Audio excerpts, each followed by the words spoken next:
আমরা চার ভাই। কয় ভাই? আমরা চার ভাই। এই 5ই আগস্ট যখন হাসিনা পলে গেল, তখন আমার বড় ভাই দেখে আমার মাদ্রাসার মসজিদের মধ্যে ঢুকলো। আমি সিসি ক্যামেরা দেখলাম। আমার বড় ভাই কিন্তু আমাকে দেখবার পারে না, মাঝে মধ্যেই কয়, হুজুর হুজুর একটু বুঝে শোনা ওয়াজ করিস হুজুর, যে কোনো সময় ধরা পড়বি। আমরা চার ভাই। কয় ভাই? আমরা চার ভাই। আমার বড় ভাই প্রাইমারি হেডমাস্টার, উনি আবার আওয়ামী লীগ করে। জোরেখান কি করে? আওয়ামী লীগ করে। আর আমার ছোট দুই ভাই, দুই কলেজের প্রফেসর, এরা আবার বিএনপি করে। আর আমি হুজুর মানুষ, আমি কি দল করি সেটা তো বুঝবারই পারতেছেন।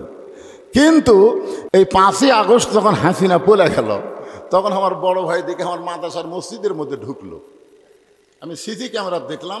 আমার বড় ভাই কিন্তু আমাকে দেখবার পারে না, মাঝে মধ্যেই কয়, হুজুর হুজুর একটু বুঝে শোনা ওয়াজ করিস হুজুর, যে কোনো সময় ধরা পড়বি।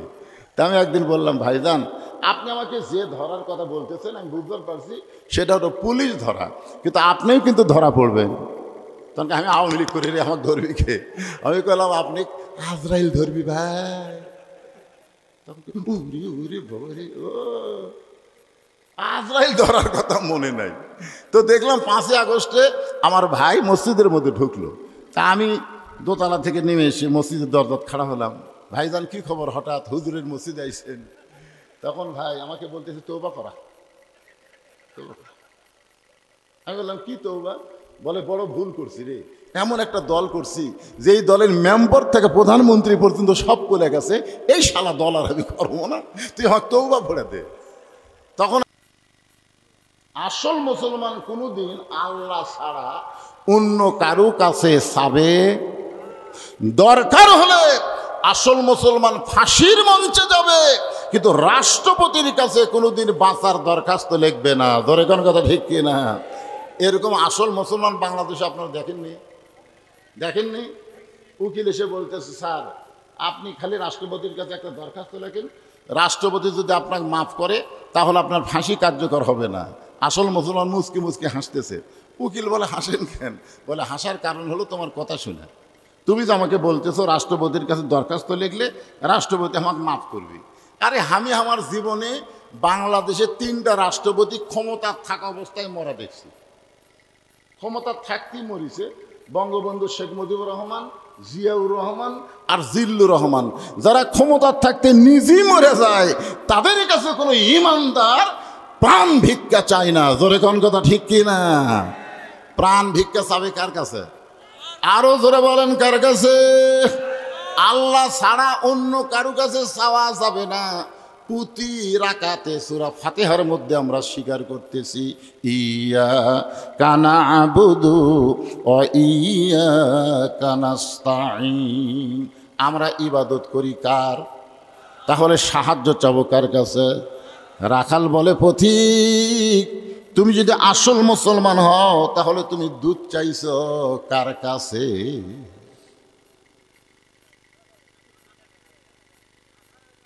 তুমি যদি আসল মুসলমান হও তাহলে তুমি দুধ চাইলে কার কাছে? সঙ্গে সঙ্গে উমর ফারুকের চোখ দিয়ে দর দর করে পানি পড়তেছে। আল্লাহ, তোমার কোরআন যখন দুনিয়াতে চালু থাকবে, উমর যদি একটা ভুল করে, একটা রাখাল পর্যন্ত সেই ভুলটা বুঝতে পারবে। আজকে বাংলাদেশে আল্লাহর কোরআনের ওয়াজ আছে, কিন্তু কোরআনের সমাজ না থাকার কারণে অনেক মানুষ ভুল করতেছে, আমরা ভুল ধরবার পারতেছি না। জোরে কোন কথা ঠিক কিনা? ওমর ফারুক বললেন, রাখাল আসলে চাওয়ার ব্যাপার আমার ভুল হয়ে গেছে। রাখাল বলতে যে ভুলটা যখন স্বীকার করছো, তাহলে আল্লাহ তোমাকে তওবা করার সুযোগ দিছে। আপনারা বলেন তো, ভুল স্বীকার করলে তওবা করার সুযোগ আছে না নাই?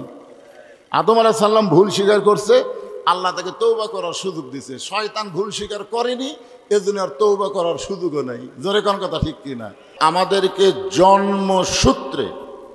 জন্মসূত্রে মুসলমানের ঘরে কবুল করেছেন। জগৎ হলো 3টা, খুব খেয়াল করবেন। জগৎ কয়টা? এই দুনিয়াতে আসার আগে আমরা আরেকটা জগতে ছিলাম, সেই জগতের নাম হলো রুহের জগৎ, আলমে আরওয়াহ, রুহের জগৎ। এই দুনিয়াতে আসার পরে এটা হলো ইহকালীন জগৎ বা দুনিয়ার জগৎ। এই দুনিয়া থেকে আর একটা জগতে আমরা যাব, সেই জগতের নাম হলো আখেরাত বা কবরের জগৎ। জোরেখান কথা ঠিক কিনা? তাহলে কয়টা? একটা জগতে আমরা ছিলাম কিন্তু আমাদের মনে নেই। আমরা যে রুহের জগতে ছিলাম এ কথা কি আমাদের মনে আছে? কিন্তু ছিলাম যে এটা বিশ্বাস নাই। হ্যাঁ, মাশাআল্লাহ, বিশ্বাস থাকলে যথেষ্ট। তাহলে রুহের জগতে আমরা ছিলাম, দুনিয়ার জগতে আসি, আখেরাতের জগতে আমরা যাব। তিনটা কাল, একটা হলো অতীতকাল, রুহের জগৎ চলে গেছে, বর্তমান কাল দুনিয়ার জগতে আমরা আসি, আর ভবিষ্যৎকাল আখেরাতের জগতে আমরা যাচ্ছি। যেরকম ঠিক কিনা? যাচ্ছি মানে বোঝেন? যাচ্ছি মানে এমনভাবে আমাদেরকে থাকতে হবে যে কোনো মুহূর্তে আমাদেরকে যাওয়া লাগবে। যেরকম ঠিক কিনা? যে কোনো মুহূর্তে আমাদেরকে যাওয়া লাগবে। এখন আপনারা হিসাব করে দেখেন তো, রুহের জগতে খালি আমাদের রুহু ছিল না বহু রুহু ছিল? বহু রুহুর ভিতর থেকে আল্লাহ আমাদের রুহুকে পছন্দ করে দুনিয়াতে মুসলমানের ঘরে আমাদেরকে প্রেরণ করলেন। চিন্তা করে দেখেন। এখন আপনারা বলবেন, হুজুর মুসলমানের ঘরে প্রেরণ করার কারণেই যে আমাদের উপর আল্লাহ দয়া করলো, তা কেমনে বুঝবো? এটা বুঝবো আমরা যখন আল্লাহর কোরআন পড়বো। তখন আল্লাহ বলতেছেন, অমাইয়াবতাগি গয়রাল ইসলামা দীনান ফালা ইউকবালা মিনহু, ইসলাম ছাড়া অন্য কোনো ধর্ম কেউ যদি গ্রহণ করে, আল্লাহ বলেছেন কখনোই তা কবুল করা হবে না। তাহলে আল্লাহর কাছে একমাত্র কবুলযোগ্য ধর্মের নাম কি? সবাইকে বলা লাগবে, নাম কি? ইন্না দীনা ইনদাল্লাহিল ইসলাম। তাহলে আল্লাহ যদি আমাদেরকে হিন্দুদের ঘরে পাঠাতো, মনে করেন যদি আল্লাহ আমাদেরকে ইহুদির ঘরে পাঠাতো, খ্রিস্টানদের ঘরে পাঠাতো, আমাদের করার কিছু ছিল? যখন আমাদের করার কিছু ছিল? তো বিনা দরখাস্তে আল্লাহ আমাদেরকে মুসলমানের ঘরে কবুল করেছেন। এ কারণে খুশি না বেজার? তাহলে সকলে বলে আলহামদুলিল্লাহ। আল্লাহর প্রশংসা করার 2 নম্বর কারণ হলো আল্লাহ আমাদেরকে দয়া করে রহম করে বিশ্ব নবীর উম্মত হিসাবে কবুল করেছেন। সাইয়্যিদুল আম্বিয়া সাইয়্যিদুল মুরসালিন, আমাদের নবী হলেন সমস্ত নবীদের নেতা। সুবহানাল্লাহ। এই যে আমরা বললাম না, আল্লাহুম্মা সাল্লি আলা সাইয়্যিদিনা। সাইয়্যিদিনা মানে কি? আরবিতে বলেন তো, এর বাংলা অর্থ হলো সাইয়্যিদিনা মানে আমাদের নেতা। আমাদের নবী শুধু আমাদের নবী না, আমাদের নেতা। জোরে কোন ঠিক? বিশ্ব নেতা, বিশ্ব নবীর উম্মত হিসাবে আল্লাহ আমাদের কবুল করেছেন। এই নবীর উম্মত হওয়ার মধ্যে লাভ কি? আমি ছোট্ট একটা ঘটনা বলি। আদম আলাইহিস সালাম একদিন রাস্তা দিয়ে যাচ্ছিলেন, যাওয়ার সময় দেখে তার বেটা শীষ আলাইহিস সালাম বসে আছে। আদম নবী মা হাওয়ার পেট থেকে যত সন্তান জন্ম নিয়েছে তার মধ্যে একজনকে আল্লাহ নবী করছেন। আমার কথা কি বুঝতে পারলেন? মা হাওয়ার পেট থেকে আদম নবীর যত সন্তান হয়েছে তার মধ্যে নবী হয়েছে কয়টা?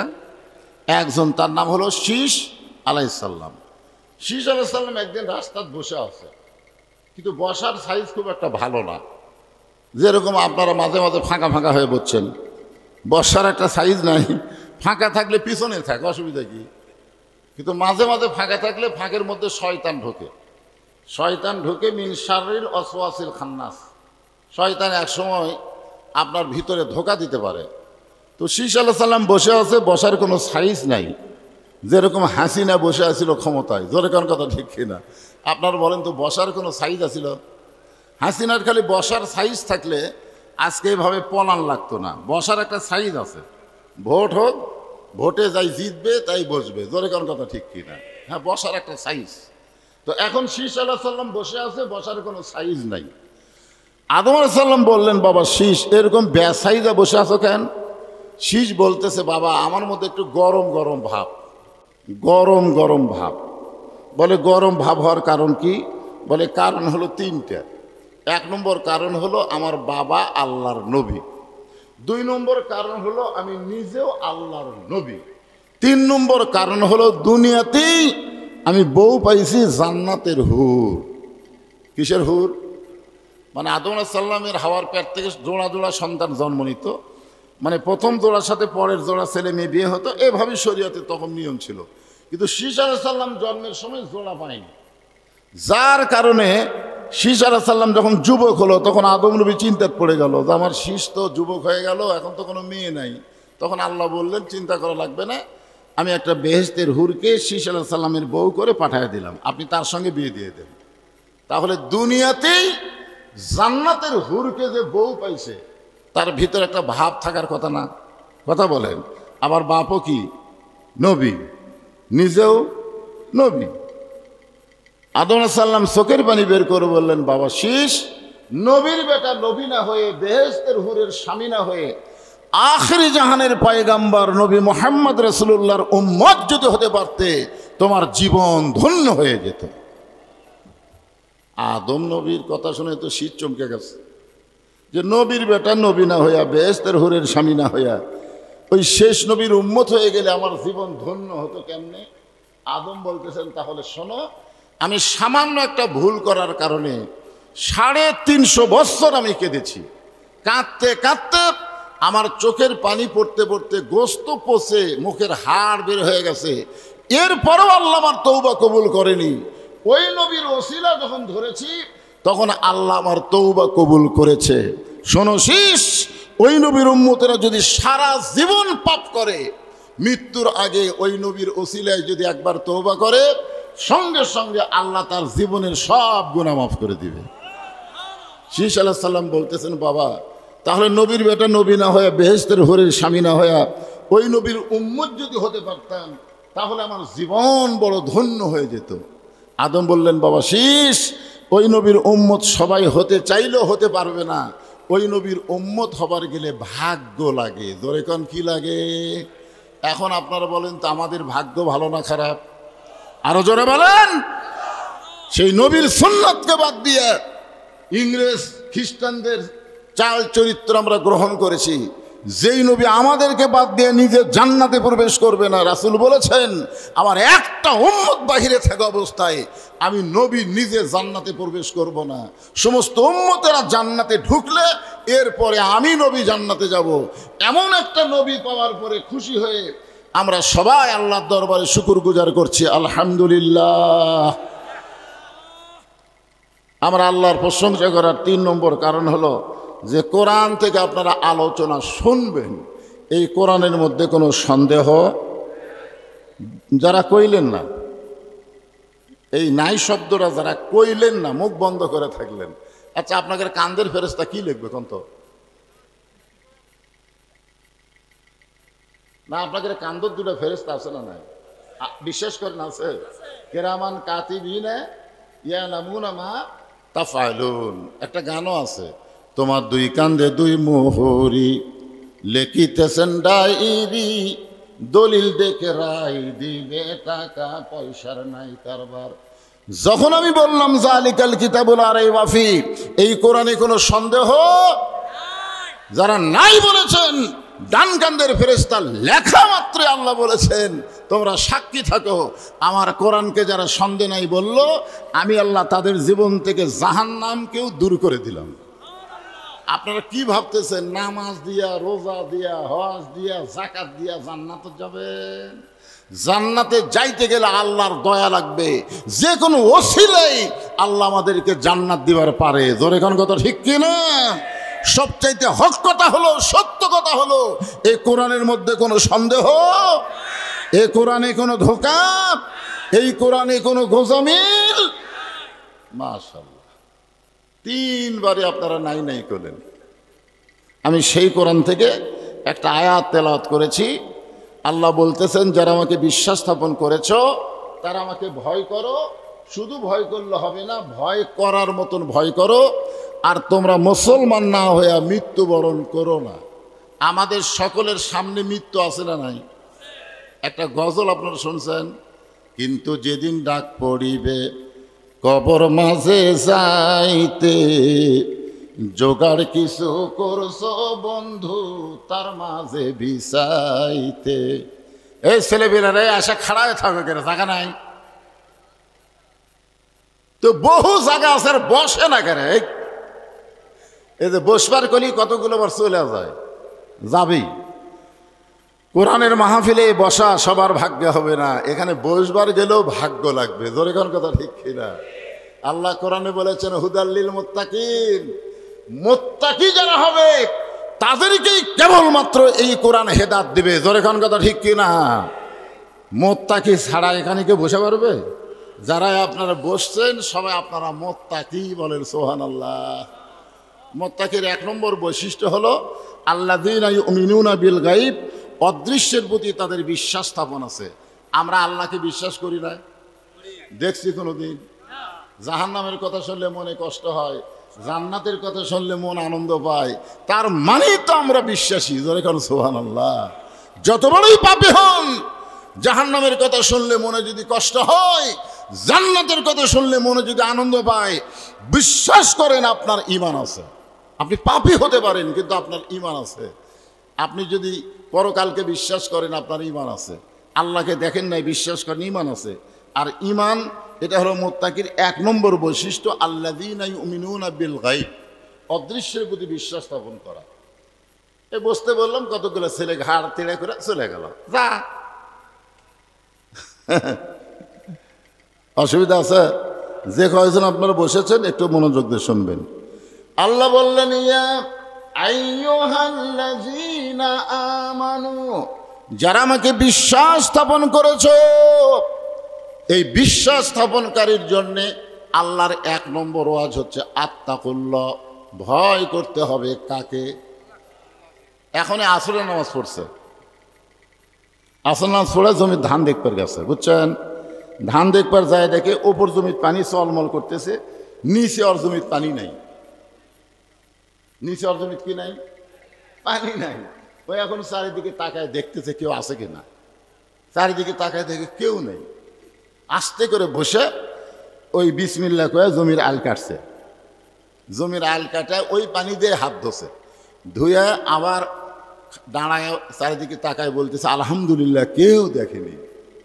এখন আপনারা বলেন তো, এই লোকটার কিন্তু আসরের নামাজ আছে কিন্তু কি নাই? এখন কি নাই? কারণ ইমানদার বিশ্বাস করে কেউ না দেখলেও কে দেখতেছে। আরো জোরে গান। আমরা হাসিনার সময় আমাদের ইমানের খবর কি? আমার এলাকার মৌলানাকে কইছে, হুজুর একটু আমাদের প্রধানমন্ত্রীর নামে দোয়া করবেন। আওয়ামী লীগের একজন নেতা বলছে দোয়া করবেন। ওই ভয়ের ঠেলায় দোয়া করছে, রব্বানা আতিনা ফিদ দুনিয়া হাসিনা ওয়া ফিল আখিরাতি হাসিনা। আপনারা বলেন হাসিনা না হাসানা? কিন্তু ভয় যে এই জন্য হাসিনা মেরে দিচ্ছে। এখন এখানে আল্লাহ বলতেছেন যারা আমাকে বিশ্বাস স্থাপন করেছ তাদের এক নম্বর শর্ত হলো আত্তাকুল্লাহ, ভয় করতে হবে। কাকে? আরো জোরে। আল্লাহর ভয় কেমনে কেমনে আল্লাহর ভয় করা যায় এইটা বোঝানোর জন্য বলতেছি। অর্ধ পৃথিবীর খলিফা হযরত ওমর একসময় আল্লাহর নবীকে হত্যা করার জন্য রাঙ্গা তরবারি হাতে নিয়েছিলেন। যখন রাস্তার মধ্যে জানতে পারলেন যে তোমার বোন আর বোন ভগ্নিপতি ঈমান গ্রহণ করছে, তুমি যাকে হত্যা করবা তার দলে ভর্তি হয়ে গেছে, সঙ্গে সঙ্গে হযরত ওমর নবীর দরবারে না গিয়ে ওই বোন ভগ্নিপতির বাড়ির দরজায় গেলেন। যেই মাত্র বাড়ির দরজায়, সঙ্গে সঙ্গে ঘরের ভিতর থেকে আল্লাহর কোরআনের তেলাওয়াত আসতেছে। ইন্নামাল মুমিনুনা আল্লাযীনা ইযা যুকিরাল্লাহু ওয়াজিলাত কুলুবুহুম ওয়া ইযা তুলিয়াত আলাইহিম আয়াতুহু জাদাতুহুম ঈমানাও ওয়া আলা রাব্বিহিম ইয়াতাওয়াক্কালুন। আল্লাহ বলতেছেন যে ইজা যুকিরাল্লাহ ওয়াজিলাত কুলুবুহুম, জিকিরের কারণে। জিকিরটা কি? এই কোরআনটাই কিন্তু একটা জিকির। কোরআনটা কি? ইন্না নাহনু নাযালনা যিকরা। আল্লাহ বলতেছেন আমি কোরআনকে জিকির হিসাবে নাজিল করেছি। উমরের অন্তরে থরথরি শুরু হয়ে গেল। তারপরেও রাগ করেছে, বাপ দাদার ধর্ম ত্যাগ করার কারণে দরজা খুলে বোন ভগ্নিপতিকে এক সময় মার শুরু করে দিলেন। মারতে মারতে এক সময় বোনের গায়ে রক্ত দেখে বললেন, বোন তুই কি যেন পড়তেছিলি, ওইটা একটু আমারে দে তো। সঙ্গে সঙ্গে বোন সাহস করে বললেন, লা ইয়ামুসসুহু ইল্লাল মুতাহহারুন, আমি যেইটা পড়তেছিলাম ওইটা ধরতে গেলে নিজের শরীরকে পবিত্র করা লাগবে। দেখছেন, পিটন খাওয়ার পরেও সাহস কম না বেশি? কার ভয়? আমি যেটা পড়তেছিলাম ওইটা ধরবার গেলে আপনাকে পবিত্র হওয়া লাগবে। অপবিত্র কোনো লোক আল্লাহর কোরআন স্পর্শ করতে পারবে না। জোরে কোন কথা ঠিক কি না? সঙ্গে সঙ্গে হযরত ওমর নরম হয়ে গেলেন, নবীর দরবারে গেলেন, তরবারি নবীর কদমে জমা দিয়া নবীর হাতে কলেমা পড়ে মুসলমান হয়ে গেলেন। আর মুসলমান হওয়ার সঙ্গে সঙ্গে এই কোরআনকে বুকের মধ্যে ধারণ করলেন। এই কোরআনকে বুকের মধ্যে ধারণ করার কারণে এক সময় আল্লাহ তাআলা হযরত উমরকে অর্ধ পৃথিবীর খলিফা বানায় দিলে। বাংলাদেশের মতন ৯৬টা, কয়টা? বাংলাদেশের মতন ৯৬টার দেশের খলিফা হচ্ছেন হযরত উমর, যাকে ইসলামের ইতিহাস বলে অর্ধ জাহানের খলিফা। সে অর্ধ জাহানের খলিফা হযরত উমর একদিন মসজিদের মেম্বরে বসে, আত্তাকুল্লাহর উপর কথা হচ্ছে, মসজিদের মেম্বরে বসে নিজের গালে নিজে চড় মারতেছেন। নিজের গালে ডান হাত দিয়ে ডান গালে, বাম হাত দিয়ে বাম গালে চড় মারতেছেন। নিজের গালে যখন নিজে চড় মারতেছেন, এমন সময় ওসমান গনি মসজিদের মধ্যে ঢুকে বলতেছে, আমির আল মুমিনিন, আপনি কি পাগল হয়ে গেলেন? নিজের গালে নিজে চড় মারেন। কারণ ওমর ফারুক বলে, ওসমান, আমার এই মেম্বরে বসে অতীতের কথা বারবার মনে হয়ে যাচ্ছে, অতীতের কথা। তো ওসমান গনি বলে, আপনার আবার অতীত কি?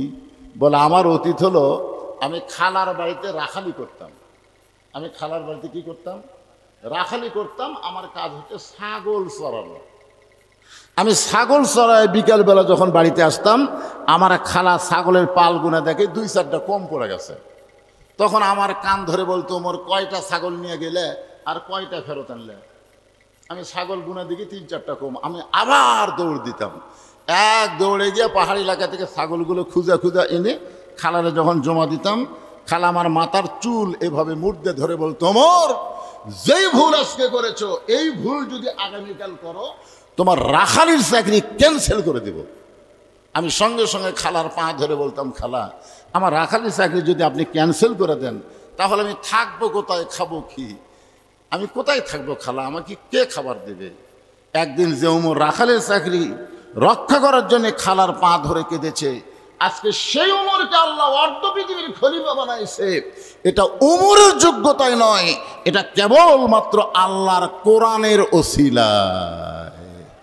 এখন আপনারা বলেন, আল্লাহর কোরআনের পাওয়ার আছে না নাই? অন্তর থেকে বলা লাগবে, আছে না নাই? কিন্তু আমাদের বাংলাদেশে আছে। আমাদের বাংলাদেশে তারা কোরআন পড়ে, কোরআনের ওয়াজ করে, কোরআনের আন্দোলন করে, তাদের উপরে জনগণ খেপা যায়। জোরে কোন কথা ঠিক কিনা? চিন্তা করছেন? আল্লাহ বলতেছেন, আত্তাকুল্লাহ হাক্কা তুকাতিহি ওয়ালা তামুতুন্না ইল্লা ওয়া আনতুম মুসলিমুন। একজন কোরআনওয়ালাকে আল্লাহ কতটুকু খোদা ভীতি বান্দা বানায়, এটা নিজের চোখে দেখার জন্য হযরত ওমর ছদ্মবেশে মদিনার অলি গলি ঘুরতেছে। ছদ্মবেশ নিয়ে অর্ধ পৃথিবীর খলিফা ছদ্মবেশে মদিনার অলি গলি ঘুরতে গিয়ে দেখতে পাই, দুই পাহাড়ের মাঝখানে একটা বিস্তীর্ণ মরুভূমি। দুইটা পাহাড়, পাহাড়ের মাঝখানে একটা বিস্তীর্ণ মরুভূমি। ওই মরুভূমির মধ্যে একজন রাখাল উট আর দুম্বা চড়ায়। উমর ফারুক আত্তাকুল্লাহ, আল্লাহর ভয়কে পরীক্ষা করার জন্য রাখালকে সালাম দিলেন, আসসালামু আলাইকুম রাখাল ভাই, আমার পেটে ক্ষুধা লাগছে, আমি উটের এক পেয়ালা দুধ চাই। রাখাল মুসকি মুসকি হাসে। ওমর ফারুক বলে, রাখাল, আমার পেটে বড় ক্ষুধা লাগছে, তৃষ্ণা লাগছে, তোমার কাছে উটের এক পেয়ালা দুধ চেলাম, তোমাকে সালাম দিলাম, তুমি কোনো উত্তর না দিয়ে মুসকি মুসকি হাসতেছো, কারণ কি? রাখাল বলে, পথিক, আমি তোমার চিনি না, জানি না, তুমি আমার সালাম দিলি, সালামের উত্তর দিব এমন মনে করো না। তুমি দুধ চাইলি, আমি তোমাকে দুধ দিব, এটাও তুমি মনে করতে পারো না। উমর ফারুক বললেন, তাহলে আমাকে দুধ কখন দিবা? ওমর ফারুক বললেন, আগে তোমার পরিচয় দাও। আগে তোমার কি দাও? পরিচয় দাও। ওমর ফারুক চিন্তায় পড়ে গেলেন যে আমি অর্ধ জাহানের খলিফা, আমি ছদ্মবেশ ধারণ করছি, এখন যদি আমার আসল পরিচয় দেই তাহলে তো গুমুর ফাঁস হয়ে যায়, আত্মাকুল্লাহ তো দেখা যায় না। ওমর ফারুক চিন্তায় পড়ে গেলেন আমি কি পরিচয় দেব। এমন সময় আল্লাহর কোরআন বলে, ওমর, রাখাল যখন তোমার পরিচয় চাইছে তুমি আসল পরিচয় দাও। তোমার আসল পরিচয় হলো মিল্লাতা আবিকুম ইব্রাহিম ওয়া সাম্মাকুমুল মুসলিমিন। আল্লাহর কোরআন তেলাওয়াত শুনলে ঈমান বাড়ে না কমে? তো ঈমান বাড়ার লক্ষণ কি জানেন? আল্লাহু আকবার। আপনি যদি সারা জীবন সুবহানাল্লাহ সুবহানাল্লাহ আলহামদুলিল্লাহ আলহামদুলিল্লাহ কোন, শয়তান আপনার কাছেই বসে থাকবে, শয়তান আপনার কাছেই বসে থাকবে। কিন্তু আল্লাহু আকবার যদি কোন, যত জোরে কবেন তত দূরে শয়তান পালায় যাবে। রাসূল বলতেছে শয়তান পলানোর সময় আর পিছন দিক দিয়ে বাতাস বার হবে, বাতাস। শয়তানের পিছন দিক দিয়ে বাতাস বার করার তাকবীরের নাম কি? লিল্লাহে তাকবীর। জনগণ গান বুঝবার পারে যে ছেলেরা মাহফিল করছে, বক্তা খালি একলা একলা ওয়াজ করতেছে না, বক্তার সামনে অনেক আল্লাহর বান্দা আছে, এটা বুঝান লাগবে না? কি তাকবীর দিলে এই সাউন্ড খালি এখানে থাকে না, মাইকের মাধ্যমে অনেক দূর চলে যায়, অনেক দূর। তাকবীরের এমনি পাওয়ার আছে, তাকবীরের পাওয়ার কিন্তু এমনি আছে। এই জন্য কোরআনে আয়াত শুনলে জোরে না পারলেও আস্তে হলে আল্লাহু আকবার বলবেন, তাহলে হক আদায় হবে। আমার কথা কি বুঝতে পারলেন? ওমর ফারুক, আল্লাহর কোরআন বলতেছে, ওমর, রাখাল যখন তোমার পরিচয় চাইছে আসল পরিচয় দাও। তোমার আসল পরিচয় হলো মিল্লাত আবিকুম ইব্রাহিম ওয়া সাম্মাকুমুল মুসলিমিন। তোমার জাতির পিতা ইব্রাহিম তোমার নাম রেখেছে মুসলমান। আমরা যারা এখানে বসে আছি, আমি যদি বলি আমাদের পরিচয় কি, আপনারা কি বলবেন? তালুকদার, জমিদার, মণ্ডল, কি বলবেন? এরা কোরআনের মিল করে বলেন। আমি যেই বলবো আমাদের পরিচয় কি, সকলেই বলবেন মুসলমান। আমাদের পরিচয় কি? আমাদের জাতির পিতার নাম কি? যাই বলবি না, যাই বলবি না, ওই যা বিপদত পড়ি ভাই, অক বাঁচান খুবই কঠিন রে। একটা জবান খুলে বলবেন আমাদের জাতির পিতার নাম কি? আমাদের পরিচয় কি? মিল্লাতা আবিকুম। মিল্লাত মানে জাতি, আবিকুম মানে তোমাদের বাপ ইব্রাহিম। এটা কি আমার কথা? এর কোরআনে ডাইরেক্ট আল্লাহ বলে দিচ্ছেন। ওমর ফারুক বললেন, রাখাল, আমার পরিচয় যখন জানতে চাও, আমার পরিচয় হলো আমি একজন মুসলমান। রাখাল মুসকে মুসকে হাসি আর বলে, আসল না নকল? এখনই তো বিপদ। আমরা যে মুসলমান মুসলমান বললাম, এখন যদি বলি আমরা আসল মুসলমান না নকল? আসল মুসলমান তারা যারা এশার নামাজ পড়ে এই মাহফিলে বসে ওয়াজ শুনতেছে। আর ভেজাল মুসলমান হলো তারা যারা এখনো মাগরিব এশা পড়েনি। বিশেষ করে যেই ছেলেরা আজকের এই মাহফিল করতেছে তাদের মধ্যেও হয়তো দুই একজন মাগরিব এশা পড়েনি। আগামীকাল কবে বলবি সেখানে আমরা ওয়াজ করছি রে, আমাকে চিনিস? আল্লাহকে বলবি কেন সাইদি কেন ওয়াজ করিস? নামাজ যদি না পড়িস এক পয়সা ওয়াজের দাম নাই। জোরে কোন কথা, ঠিক কি না? সারা জীবনের ওয়াজ যদি এক পাল্লায় দেওয়া হয়, আর শুধু ফজরের নামাজ যদি এক পাল্লায় দেওয়া হয়, সারা জীবনের ওয়াজের চাইতে ফজরের নামাজের ওজন আল্লাহর কাছে বেশি হবে। জোরে কোন কথা, ঠিক কি না? এখন কারা কারা মাগরিব এসা পড়েননি হাত তুলবার কমো না, হাত তুলবার বলবো না, কিন্তু তারা নিয়ত করবেন যে ফজর থেকে একটা নামাজও আমরা ছাড়ব না। এই নিয়তটা যদি খালি করতে পারেন, সঙ্গে সঙ্গে আল্লাহ বলবে সারা জীবন যত নামাজ না পড়ার পাপ হয়েছে, এই ফজর থেকে নামাজ ধরার নিয়ত করার সাথে সাথেই আমি আল্লাহ তোমাদের পাপকে মাফ করে দিলাম। কি কারণ আল্লাহ পারে কি পারে না? আল্লাহ বলেছেন লা তাকনাতু মির রাহমাতিল্লাহ ইন্নাল্লাহা ইয়াগফিরুয যুনুবা জামিয়া ইন্নাহু হুয়াল গাফুরুর রহিম। তোমরা যত বড়ই পাপী হও না কেন, যত বেশি পাপ করো না কেন, আমার দয়ার চাইতে, আমার রহমতের চাইতে তোমাদের পাপ কোনোদিন বেশি হবার পারে না। দরকার কথা ঠিক কি না? এজন্য একটা গজল আছে, রহমান রহিম নামে যত গুনাহ ঝরে, বান্দার কি সাধ্য আছে তত গুনাহ করে। রাখাল বলতে যে প্রতীক, তুমি যে মুসলমান বললে, তুমি কি আসল না নকল? উমর ফারুক বলে রাখাল মুসলমান তো মুসলমানই, এর মধ্যে আসল নকল কি? রাখাল বলতেছে আসল মুসলমান যারা হবে, খুব খেয়াল করে শুনবেন, আসল মুসলমান যারা হবে তারা চাওয়ার ব্যাপারে, কিসের ব্যাপারে? চাওয়ার ব্যাপারে তারা সতর্ক থাকবে। আমি বুঝলাম ভুল স্বীকার করলে আল্লাহ তওবা করার সুযোগ দিছে। জোরে কোন কথা ঠিক কিনা? ওমর ফারুক বললেন রাখাল আসলে আমার ভুল হয়ে গেছে, চাওয়ার ব্যাপারে আমি ভুল স্বীকার করলাম। রাখাল বলতেছে ভুলটা যখন স্বীকার করছো তাহলে আল্লাহ তওবা করার সুযোগ দিয়েছে। ওমর ফারুক বলে ঠিক আছে আমি তওবা করি। রাখাল বলে তুমি মূর্খ মানুষ, তুমি তওবা কেমনি করবা? ওমর ফারুক বলে আমি মূর্খ, এই কথা তোমার কে বলো?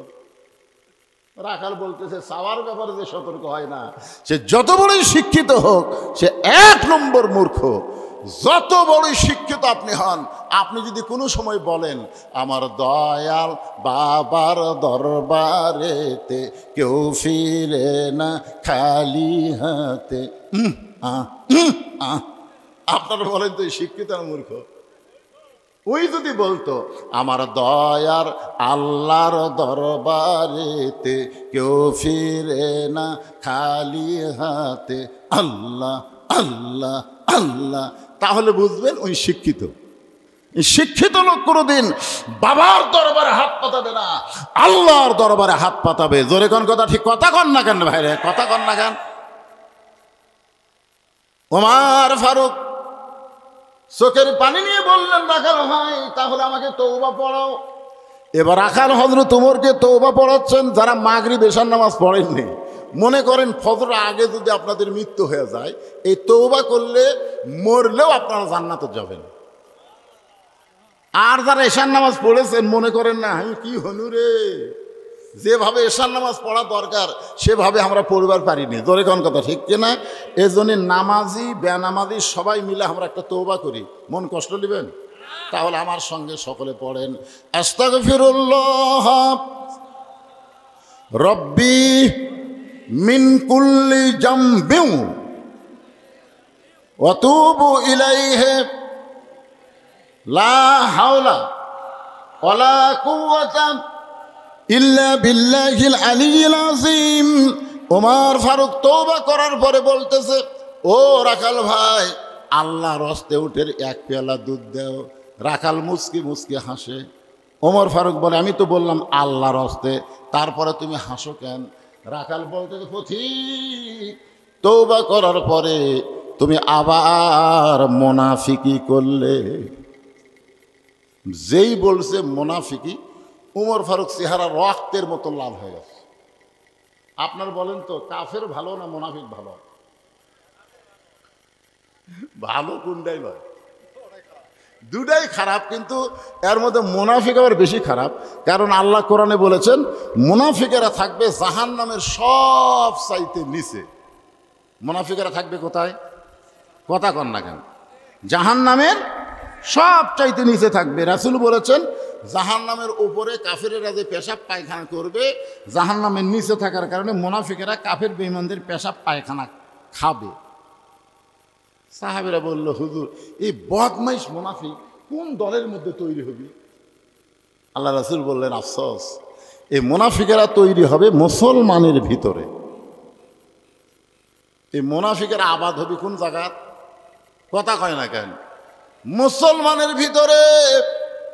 ওমর ফারুক রাগ করে বলেন রাখাল আমার মধ্যে মুনাফিকের কি দেখলে? রাখাল বলতেছে লিমা তাকুলু মালা তাফআলু। আল্লাহু আকবার। রাখাল কোরআনের আয়াত পড়ে বলতেছে তোমার মুখের সাথে মনের মিল নাই। আমরা অনেক বক্তা ওয়াজ করি, কিন্তু আমরা নিজে আমল করি না। হাসরের ময়দানে হামা করুক আল্লাহ মোনাফিকের কাতারে দাঁড় করে দিবি। জোরে কোন কথা কর না কেন? মনে করতেছেন বক্তা ওয়াজ করে গেল, আন্তর্জাতিক বক্তারে, সেই ফাটাফাটি বক্তারে বক্তা কো আল্লাহ তক্তা বানাবি। জোরে কোন কথা ঠিক কিনা?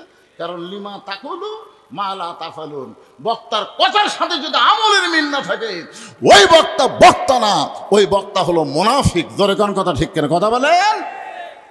রাখাল বলে পথিক, তোমার মুখের সাথে মনের মিল নাই, তুমি সত্যি করে বলো তো আমি কি উটের মালিক?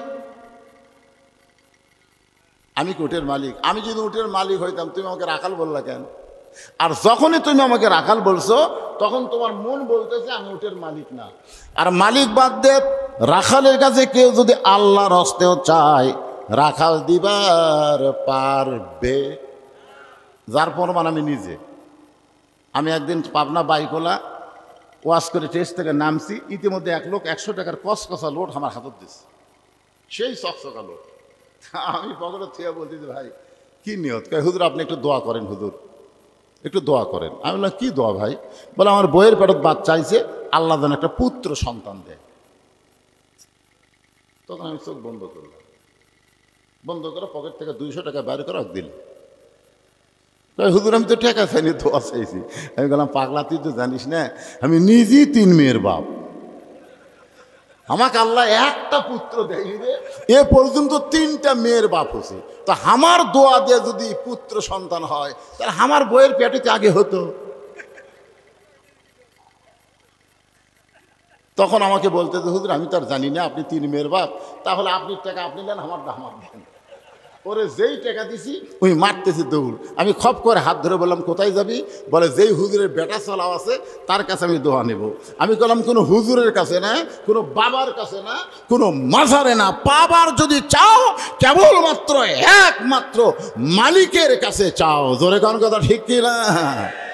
রাখাল বলে পথিক, সত্যি যদি আল্লাহর হস্তে উটের 1 পেয়ালা দুধ চাও তাহলে এখান থেকে 10 মাইল দূরে হলো মালিকের বাড়ি। ওই মালিকের বাড়ির দরজাত গিয়ে বলো মালিক তোমার রাখাল উট আর দুম্বা চড়াই, তুমি মালিক যদি হুকুম দাও তাহলে রাখাল আল্লাহর হস্তে উটের 1 পেয়ালা দুধ দিবে। ওমর ফারুক বলে রাখাল ভাই এত কষ্ট করে 10 মাইল রাস্তা যাওয়ার কোনো দরকার নাই, বরং তোমাকে 2টা টাকা দিলাম, এই 2টা টাকার বিনিময়ে তুমি উটের 1 পেয়ালা দুধ দাও।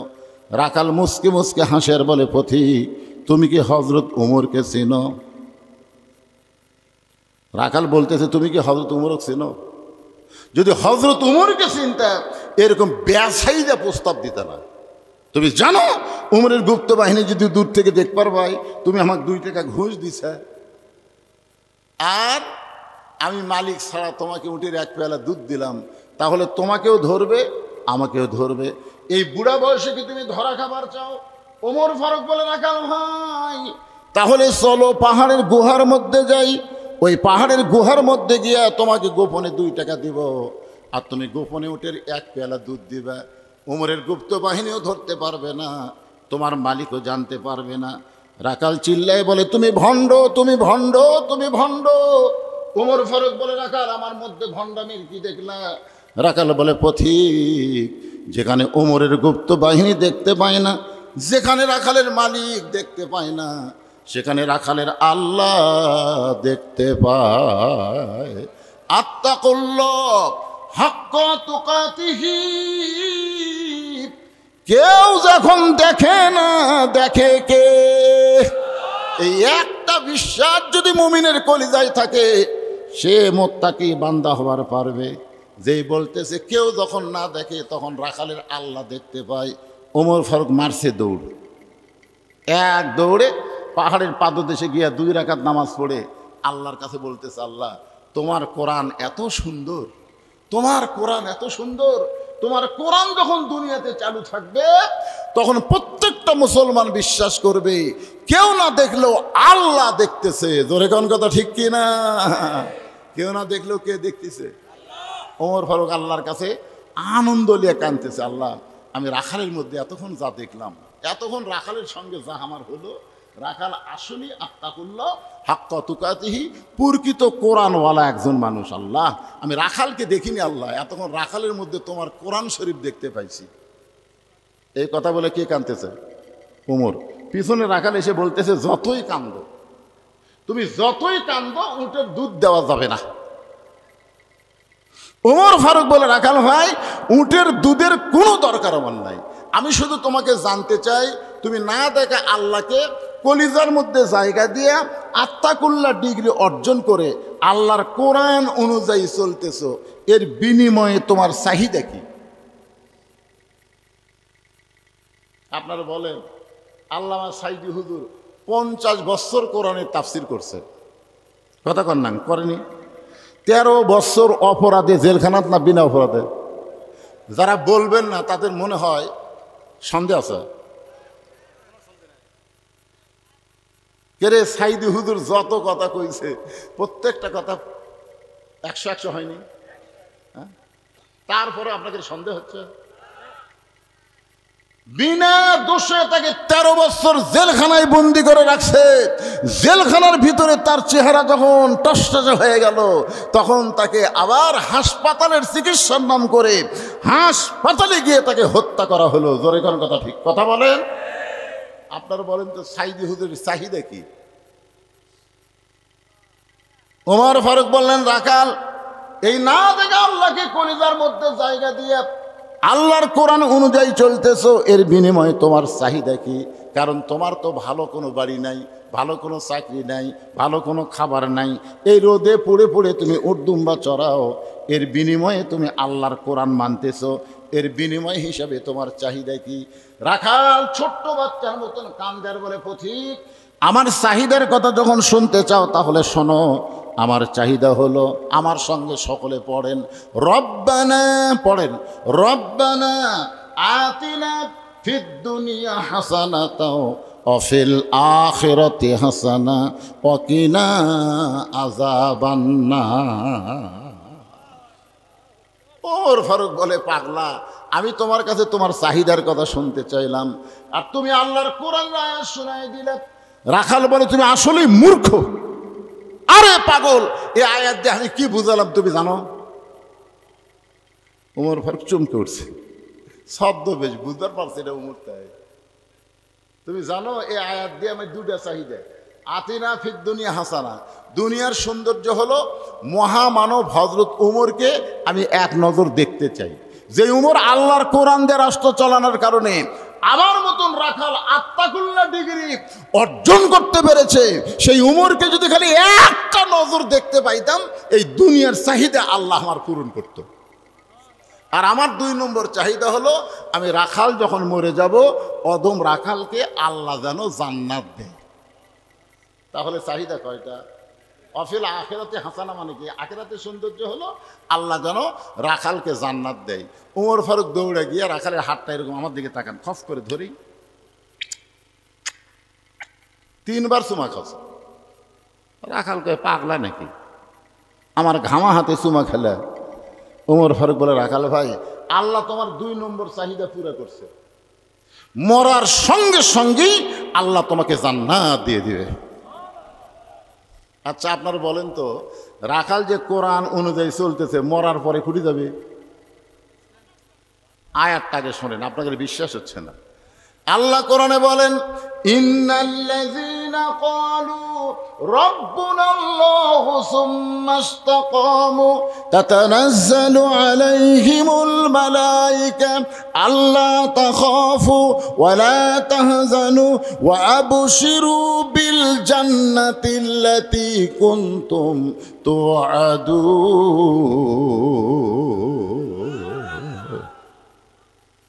ওমর ফারুক বলতেছেন, রাখাল, তোমার 2 নম্বর চাহিদা আল্লাহ পুরা করবে না, পুরা করছে, মরার সাথে সাথে আল্লাহ তোমাকে জান্নাত দিয়ে দিবে।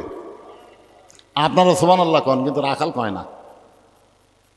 ওমর ফারুক বলে, রাখাল, মরার সাথে সাথে আল্লাহ তোমাকে জান্নাত দিবে, সুবহানাল্লাহ কও। রাখাল কয় না। ওমর ফারুক বলে, রাখাল, মরার সাথে সাথে আল্লাহ তোমাকে জান্নাত দিবে, তুমি সুবহানাল্লাহ কও না কেন? রাখাল বলে, প্রতীক মরার পরে আল্লাহ আমাকে জান্নাত দিবে, এই বাকি কথা ভালোই বলতেছ, কিন্তু হযরত উমরকে আমি এক নজর দেখতে পাবো, এই নগদ কথা বলতে তোমার কোন জাকাত বাঁচে? একটা হলো নগদ, একটা কি নগদ, বোঝেন না? হযরত উমরকে দেখা এটা কি, আর মরার পরে জান্নাত এটা কি?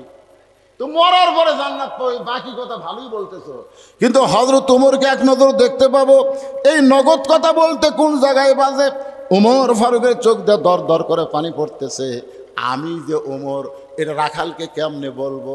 যে রাখাল আমাকে তওবা পড়াছে, যেই রাখাল আমাকে মুনাফিক কইছে, যে রাখাল আমাকে ভণ্ড কইছে, এখন যদি বলি আমি উমর, বলাও সারা, রাখাল হার্ট ফেল করে মরাও সারা। উমর ফারুক রাস্তাতে গেলে শয়তান কয়দিন যায় না? এই সবাই জোরে কোন কয়দিন যায় না? আর সেই উমরও কি পড়াছে? তওবা পড়াছে, মুনাফিক কছে, ভণ্ড কছে। এখন যদি বলে ভাই তুমি যে উমরক দেখবার চাও না, আমি সেই উমর, এই বলাও সারা রাখা, এর নাম হলো হার্ট ফেল। উমর ফারুক চিন্তায় পড়ে গেলেন, আমি যে উমর, এইটা রাখালকে কেমনে বলি? এমন সময় আল্লাহর কোরআন বলতেছে, উদু ইলা সাবিলি রাব্বিকা বিল হিকমাহ। উমর ফারুক বলে, রাখাল সত্যি যদি উমরকে তুমি দেখতে চাও, তাহলে ফজরের নামাজ তোমাকে সামনে কাতারে আদায় করা লাগবে। ফজর যদি সামনে কাতারে আদায় করো, মেহরাবের মধ্যে যেই মানুষটা দেখবা ইমামতি করতেছে, ওই মানুষটি হলেন হযরত ওমর। এখন আপনারা বলেন তো, কোন দল ক্ষমতাত গেলে ইমামতি করবার পারবে? ও কোথায় শরম লাগিচ্ছে? আর জামাতের নাম ধরার দরকার নাই। আলেম ওলামার দল যদি ক্ষমতায় যায়, আল্লাহওয়ালার দল যদি ক্ষমতায় যায়, তাহলে তারাই শুধু ইমামতি করতে পারবে। জোরে কথা কন না কেন রে ভাই, কথা কন না কেন? নেতা যদি দেখবার চাও, মসজিদত যাও, মেহরাবের মধ্যে কে নামাজ পড়াচ্ছে আগে সেটা দেখো মিয়া। আমার গ্রামের মসজিদে 3 জন মুসল্লি, আওয়ামী লীগ, বিএনপি, জামাত। হুজুরের মা অসুস্থ, হুজুর হাসপাতালে চলে গেছে, মা খুলো। এখন হুজুর মসজিদে আসেনি, এখন এরা 3 জন খালি বারবার ঘড়ি দেখতেছে। আমি ঢুকবার চাই, দেখতেছি আর 1 মিনিট আছে। আমি ঢুকলি এরা 3 জন জোর করে আমার সামনে দিবে, দরকার নাই, দেখি আজকে কি হয়। আমি জানলাতে দেখে আস্তে করে ব্যাগ দেয়, এই দরজার ফাঁকে থাকলাম। যেই 1 মিনিট পার হয়ে গেল, তখন আওয়ামী লীগ বলতেছে, কে রে আজকে মনে হয় হুজুর আসবি না। তাহলে আমরা 3 জন জামাত করি। জামাত বলছে যে ভাই আপনার দল ক্ষমতাতে আছে, তাহলে আপনি সামনে যান। আওয়ামী লীগ দিবে উল্টা বলতে, পাগলা আমি মাঝে মধ্যে ঢুকি রে, কিন্তু ওই জায়গাতে আমি জীবনেও যাইনি। তো বলছে যে বিএনপি ভাই তাহলে আপনি যান। বলে পাগলা হয়েছে, সে আকামত দিচ্ছি, যা তুই যা। আমি আওয়ামী লীগ, আমি জামাত করি। এই কিসের জামাত রে? মসজিদের মধ্যে আওয়ামী লীগ, বিএনপি, জামাত 3 জন ভাই ভাই আমরা এক কাতারে নামাজ পড়তে চাই। জোরে কোন সুবহানাল্লাহ। তার মানে মসজিদ কার ঘর? আরো জোরে বলেন, আল্লাহর ঘরের মধ্যে যেমন দলাদলি চলে না, সমস্ত মুসলমান কাতারবদ্ধ হয়ে নামাজ পড়ে। যেদিন বাংলাদেশ আল্লাহকে দিবার পারবেন, সেদিন বাংলাদেশের মধ্যেও দলাদলি থাকবে না, সব মুসলমান এক দল হয়ে যাবে। জোরে কোন ঠিক কিনা? রাখালকে উমর বলতেছে, যদি সত্যি দেখবার চাও, ফজরের নামাজ কোন জায়গা? সামনে কাতারে। সামনে কাতারে মসজিদে পড়লে হবে, তাই সামনে কাতারে নামাজ আদায় করব। মেহরাবের মধ্যে যেই লোকটা ইমামতি করতেছে, সেই হলো হযরত ওমর। রাখাল বলতে যে ভাইজান, আমি হলাম বারান্দায় নামাজ পড়ি, আমি মসজিদের মধ্যে ঢোকার সাহস পাই না। ওমর ফারুক বলে, তুমি বারান্দার নামাজ পড়ো, মসজিদের মধ্যে ঢোকো না কেন? বলে, মসজিদের মধ্যে নবীর দামি দামি সাহাবী, ওই দামি দামি সাহাবীর মধ্যে আমি একটা অধম রাখাল কেমনে যাই? ওমর ফারুক বললেন, মসজিদের মধ্যে দামি আর তুমি কম দামি, এই কথা তুমি কোথায় পেলে? আত্তাকুল্লাহর ডিগ্রি হলো ইন্না আকরামাকুম ইনদাল্লাহি আতকাকুম। ওই ব্যক্তি সবচাইতে দামি হয় যার কলিজার মধ্যে আল্লাহর বেশি ভয়। কোন আলেম দামি না, কোন হাজি দামি না। একটা ভ্যানলার অন্তরে যদি আল্লাহর ভয় বেশি থাকে, সে আল্লাহর কাছে সবচাইতে দামি। জোরে কোন কথা ঠিক কি না? আমি সিয়ারত বসে আছি, ওয়াজ করতেছি, আমি দামি না। চটত বসে যারা ওয়াজ শুনতেছেন তারাই দামি, যদি আমার চাইতে আপনাদের অন্তরে আল্লাহর ভয় বেশি থাকে। জোরে কোন কথা ঠিক কি না? এ কথা কার? ইন্না আকরামাকুম ইনদাল্লাহি আতকাকুম। রাখাল, তুমি বারান্দার নামাজ পড়ো, তুমি কম দামি, আর মসজিদের মধ্যে নবীর সাহাবীরা নামাজ পড়ে, তারা বেশি দামি। এই উল্টা কথা তোমাকে বুঝালো কে? উমরকে যদি দেখবার চাও, সামনে কাতারে নামাজ পড়া লাগবে। এখন কি কইব কও? রাখাল বলতেছে, তাহলে আজকে এশার নামাজ পড়ে আমি আর বাড়িতে যাচ্ছি না। ওমর ফারুক বললেন, এশার নামাজ পড়ে বাড়িতে যাবা না কেন? বলে, এশার নামাজ পড়ে যদি বাড়িতে যাই আর সামনে কাতার যদি না পাই, এই জন্য এশার নামাজ থাকাই আমি সামনে কাতারে ধরার একটা চেষ্টায় থাকবো। ওমর ফারুক বললেন, রাখাল, তোমার কাছে আমার একটা প্রশ্ন হলো, 5 ওয়াক্ত নামাজের 3 ওয়াক্ত তাড়াতাড়ি, আসর, মাগরিব, এশা, 1 ওয়াক্ত শেষ না হতেই আর 1 ওয়াক্ত, সেই ওয়াক্ত শেষ না হতেই আর 1 ওয়াক্ত, 3 ওয়াক্ত তাড়াতাড়ি না? আসর, মাগরিব, এশা তাড়াতাড়ি না, বুঝতে পারছেন না? কিন্তু 2 ওয়াক্ত লম্বা কেন? এশা থেকে ফজর আর ফজর থেকে জোহর, এই 2 ওয়াক্ত লম্বা কেন কও? রাখাল কাহে মূর্খ মানুষ করবারই। ওমর ফারুক বললেন, তাহলে শোনো, ফজর থেকে জোহর আল্লাহ লম্বা দিছে, যে এই লম্বা সময়ের মধ্যে তুমি দুনিয়ার কাজ কাম করবে, আলু টালু আবাদ করবে, ধান আবাদ করবে, ব্যবসা বাণিজ্য করবে, চাকরি বাকরি করবে। এইগুলা কাজ কাম করতে গিয়ে তোমার দেহের যে ক্ষয় হবে, দেহের একটা ক্ষয় আছে না নাই? এই দেহের যে ক্ষয় হবে, এশা থেকে ফজর আল্লাহ লম্বা সময় দিছে, ওই লম্বা সময়ের মধ্যে তুমি ঘুম পারলে ওই ক্ষয়টা আল্লাহ ঘুমের মধ্যে পুরা করে দিবে। তাহলে তুমি যদি এশার নামাজ থেকে ফজরের নামাজ ধরবার চাও, আর তোমার চোখের যদি ঘুম ধরে, তখন কি করবা? রাখাল বলতেছে, ঘুম যদি ধরি মসজিদের মধ্যে ঘুমাইয়া যাব। যেই কষে মসজিদের মধ্যে ঘুমাবো, ওমর ফারুকের চেহারা রক্তের মতো লাল হয়ে গেছে। এই রাখাল, এই মসজিদের মধ্যে ঘুম পাড়ার দলিল দে। তুই যে মসজিদে ঘুম পারবো, তার একটা দলিল থাকা লাগবে না? কথা কন, দলিল থাকা লাগবে না? ঘুম পাড়া তো দূরের কথা, সবাই জোহর নামাজ পড়ে বাড়িতে গেছে, এরা 3 জন 4 ফ্যান দিয়ে গল্প করতেছে। 3 জন কয় ফ্যান দিছে? 4 ফ্যান দিয়ে গল্প করতেছে। 1-1 ঘন্টা হয়, গল্প ছাড়ে না। ফেরেশতারা বলতেছে, আল্লাহ, সবাই নামাজ পড়ে বাড়িতে গেল, এরা 3 জন যে গল্প করতেছে, মাথার উপর ফ্যান ঘুরতেছে, এর কি রেজাল্ট কি? আল্লাহ বলতেছে, এরা গল্প করার সময় যতক্ষণ মাথার উপর ফ্যান ঘুরিছে, এই ফ্যানের কারেন্টের বিল এই 3 জন আলাদাভাবে না দেওয়া পর্যন্ত এরা জান্নাতে যাবার পারবে না। কারণ মসজিদ ওর বাপের ঘর না যে ইচ্ছা মতো ফ্যান ঘুরাবি। জোরে কোন কথা ঠিক কিনা?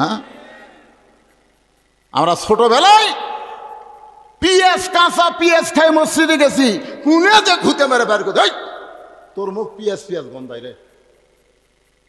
আর এখন মসজিদের মধ্যে পিএস কাটা মুড়ি মাখতেছে, মনে মসজিদ তোর বাপের রান্নাঘর। কি মসজিদ তোর বাপের রান্নাঘর?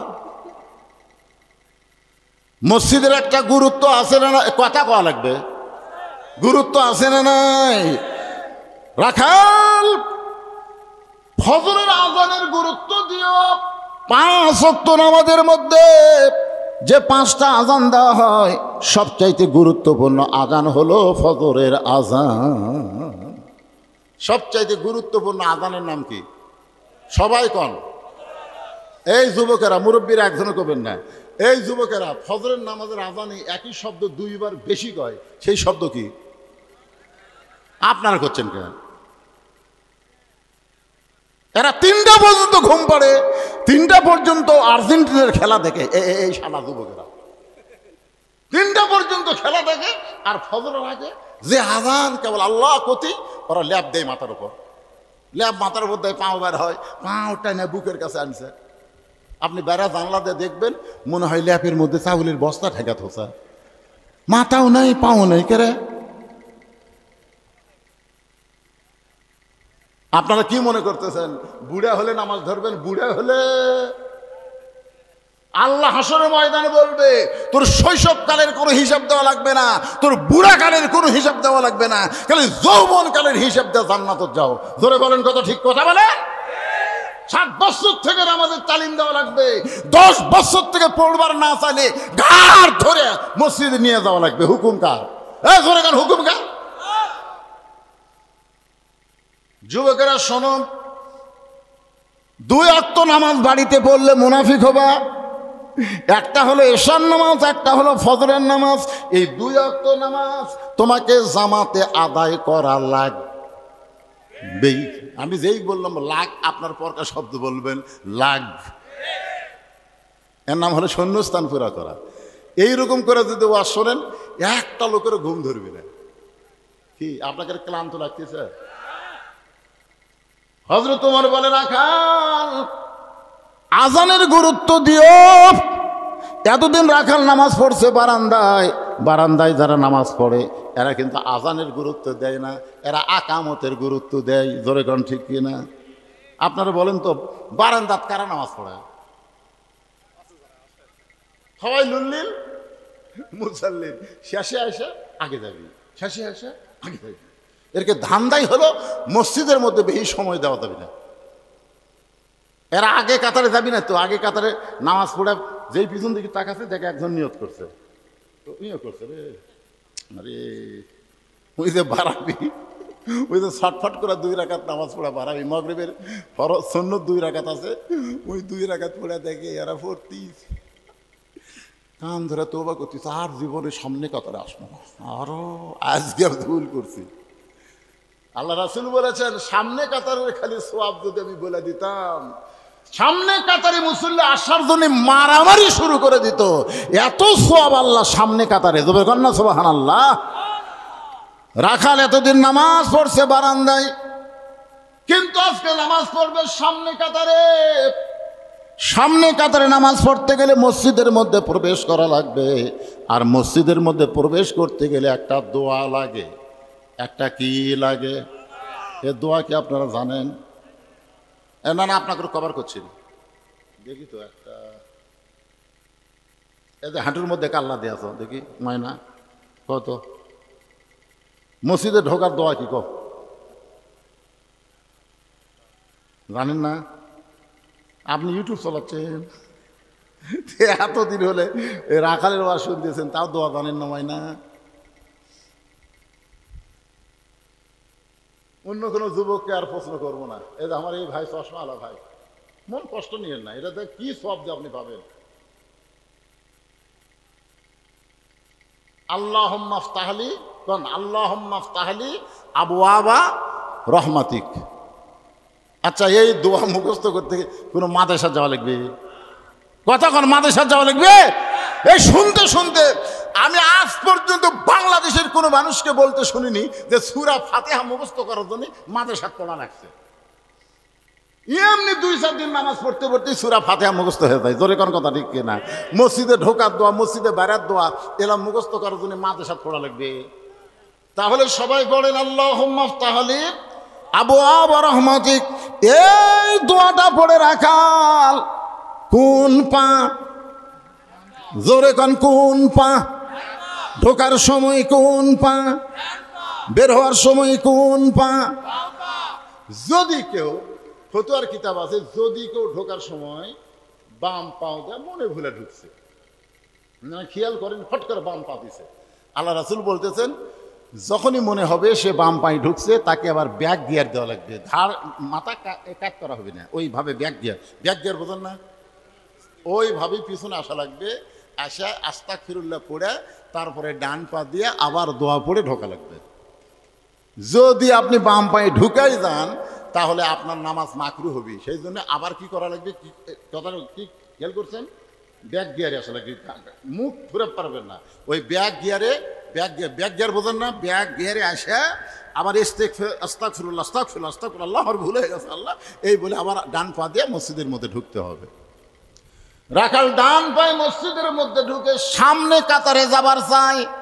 এতদিন রাখাল নামাজ পড়ছে কোন জায়গায়? জোরে গান কোন জায়গায়? আজকে সামনে কাতারে যাওয়ার জন্য রাখাল যখন রাস্তা নেয়, প্রত্যেকটা সাহাবী নড়ে সরে রাখালকে যাওয়ার রাস্তা করে দেয়। রাখাল মনে মনে বলে, আল্লাহ আল্লাহ, এতদিন মনে করেছিলাম মসজিদের মধ্যে দামি দামি, কিন্তু আজকে ভিতরে ঢুকে দেখতেছি আমিও যা এরাও তাই। আপনারা ভিতরে না ঢুকলে বুঝতে পারবেন না। এখন এসপি সাহেব ভিতরে ঢুকে দেখে একজন মুসল্লি লাগবে, একটা মুসল্লি হলে কাতার পুরা হবে। কিন্তু এমন হুঙ্কার মারছে, চৌকিদার ভয়ে ভিতরে এসে পিছনে খাড়া আছে। চৌকিদার কয় কে রে? এসপি কয় পিছনে থাকিস কে রে, কাতার পুরা হয়নি পাগলা, আমার কাছে দাঁড়া। তখন কই স্যার আমি কিসের চৌকিদার, তুইও যা হামো তাই, আমার দাঁড়া, পায়ের গোড়ালির সঙ্গে গোড়ালি মিল কর, গোড়ালির সাথে গোড়ালি মিল কর। চৌকিদার বলে স্যার আমার পাও ফাটা, আপনারটা তেল তেলা। এসপি বলতেছে তেল তেলা ফাটা এক হয়ে যাবি রে। মসজিদের মধ্যে এসপি চৌকিদার নাই। এক ফকির ভিক্ষা করবার গেছে বাদশাহ শাহজাহানের দরবারে। একজন মন্ত্রী বলতেছে বাদশাহ তো এখন রাজ দরবারে নাই, ওই ঘরের মধ্যে ঢুকছে। ফকির ওই ঘরের কাছে গিয়ে দেখে দরজা বন্ধ, জানলার একটা ফাঁক দিয়ে তাকায় দেখে গোটা ঘরের মধ্যে একজন মাত্র মানুষ দুই হাত তুলে বলতেছে, ও বাদশাহ বাদশাহ, তোমার দরবারে আমি ফকির। আমি ফকির বলে কাঁদতেছে।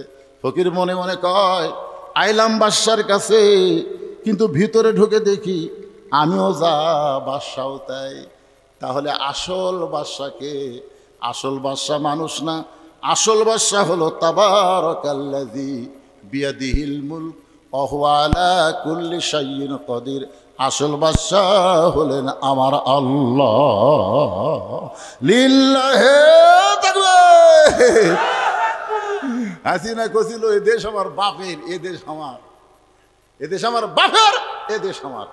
41 সালের আগে আমাকে নামাইকে আল্লাহ কয় 5 তলা তুটা 1.5 লাখ টাকার খাট, 12,000 টাকার কম্বল ওড়ে তামানে গাওয়ার দিয়ে কয় আমার বাড়ি আমার ঘর আমার নামাইকে।